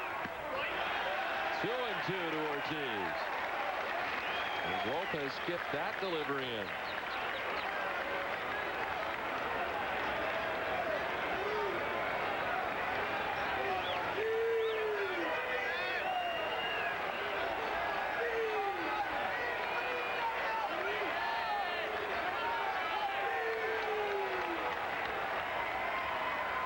Ortiz hits it deep in final left center field. It's back and it's very gone. A 2-run walk-off home run for David Ortiz, and the Red Sox win it 6-4.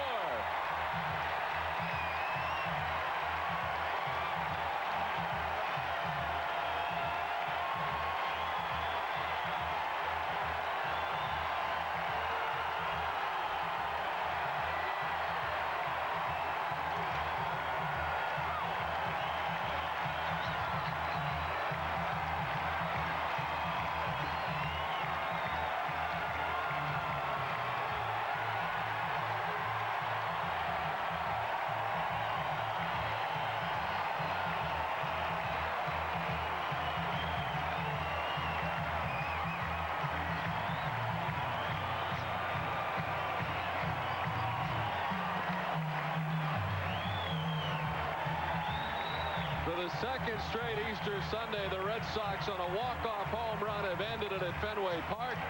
April 20th last year, Nomar Garciaparra doing it to Cliff Pulley of the Toronto Blue Jays.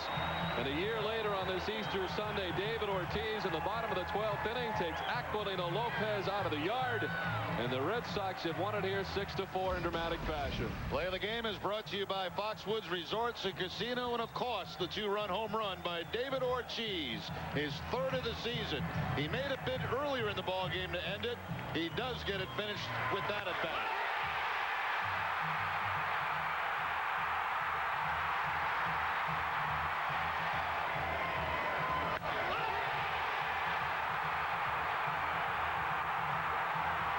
There's the second walk-off home run for David Ortiz in his Red Sox career. The first September 23rd of last year in the 10th inning against the Baltimore Orioles.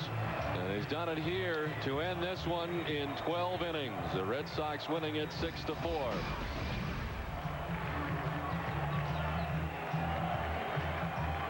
So the winner is Malaskin. What an outstanding job he did. 1-0 with the victory. Aquilino Lopez takes the loss. He is 0-1. And we'll now send it for Tom Caron. Tom? Don, thanks very much. So Easters are special at Fenway Park. I'm going to tell Larry Lucchino right now, make sure you get a home game on Easter again next year. And a walk-off in the making. Yeah, it's automatic. Let's look at David Ortiz. His 3rd home run of the year already. We have just been 1 week into the season, obviously, and he just blasted that one as these guys just kept chipping away at the bullpen all all day long, and Aquino Lopez serves it up. Well, he did. You get the ball elevated. That's why David Ortiz is so valuable. Because of that monster, he is so strong. You elevate the fastball in the outer half of the plate, he can hit it over that monster, and that he did. So Ortiz is the hero in the 6-4 win for the second straight Easter. It's a walk-off home run. This scene, very reminiscent to this scene. Last year, April 20th, and Nomar Garcia-Parra ends it with a walk-off home run as the Red Sox win at 6-5 in a very similar scene at home plate on that day. It was, you know, and that was an omen for the rest of the season. Let's see if Easter brings that celebration more times at Fenway Park, but a great effort by Malaska to keep the team in the ballgame, allowing Ortiz to get that ball. And the celebration, it's always fun to celebrate at home plate. Nothing like touching the base and getting mobbed by your teammates.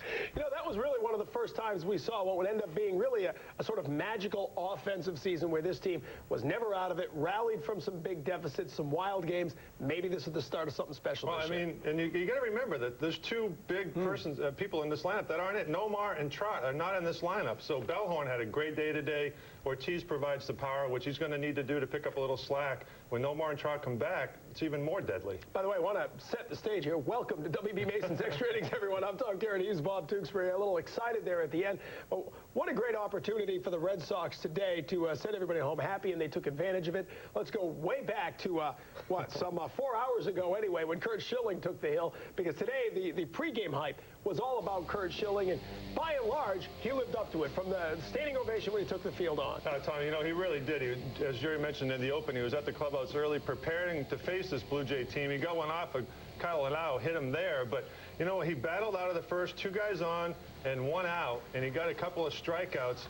He's a power pitcher with throwing 95, 96 with a split finger that will just equalize and buckle anybody.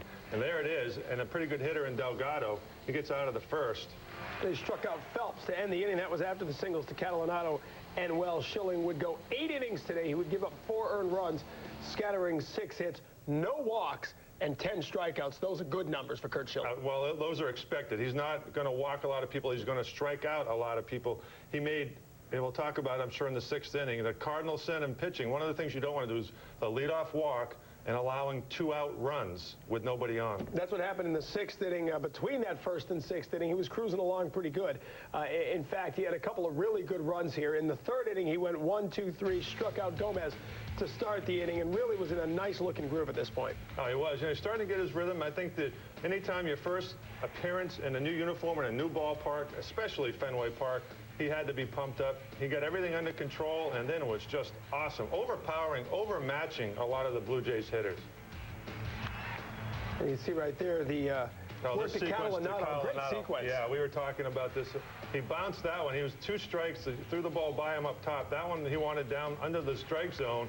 That one, the defensive swings, the whole at-bats Catalanato had.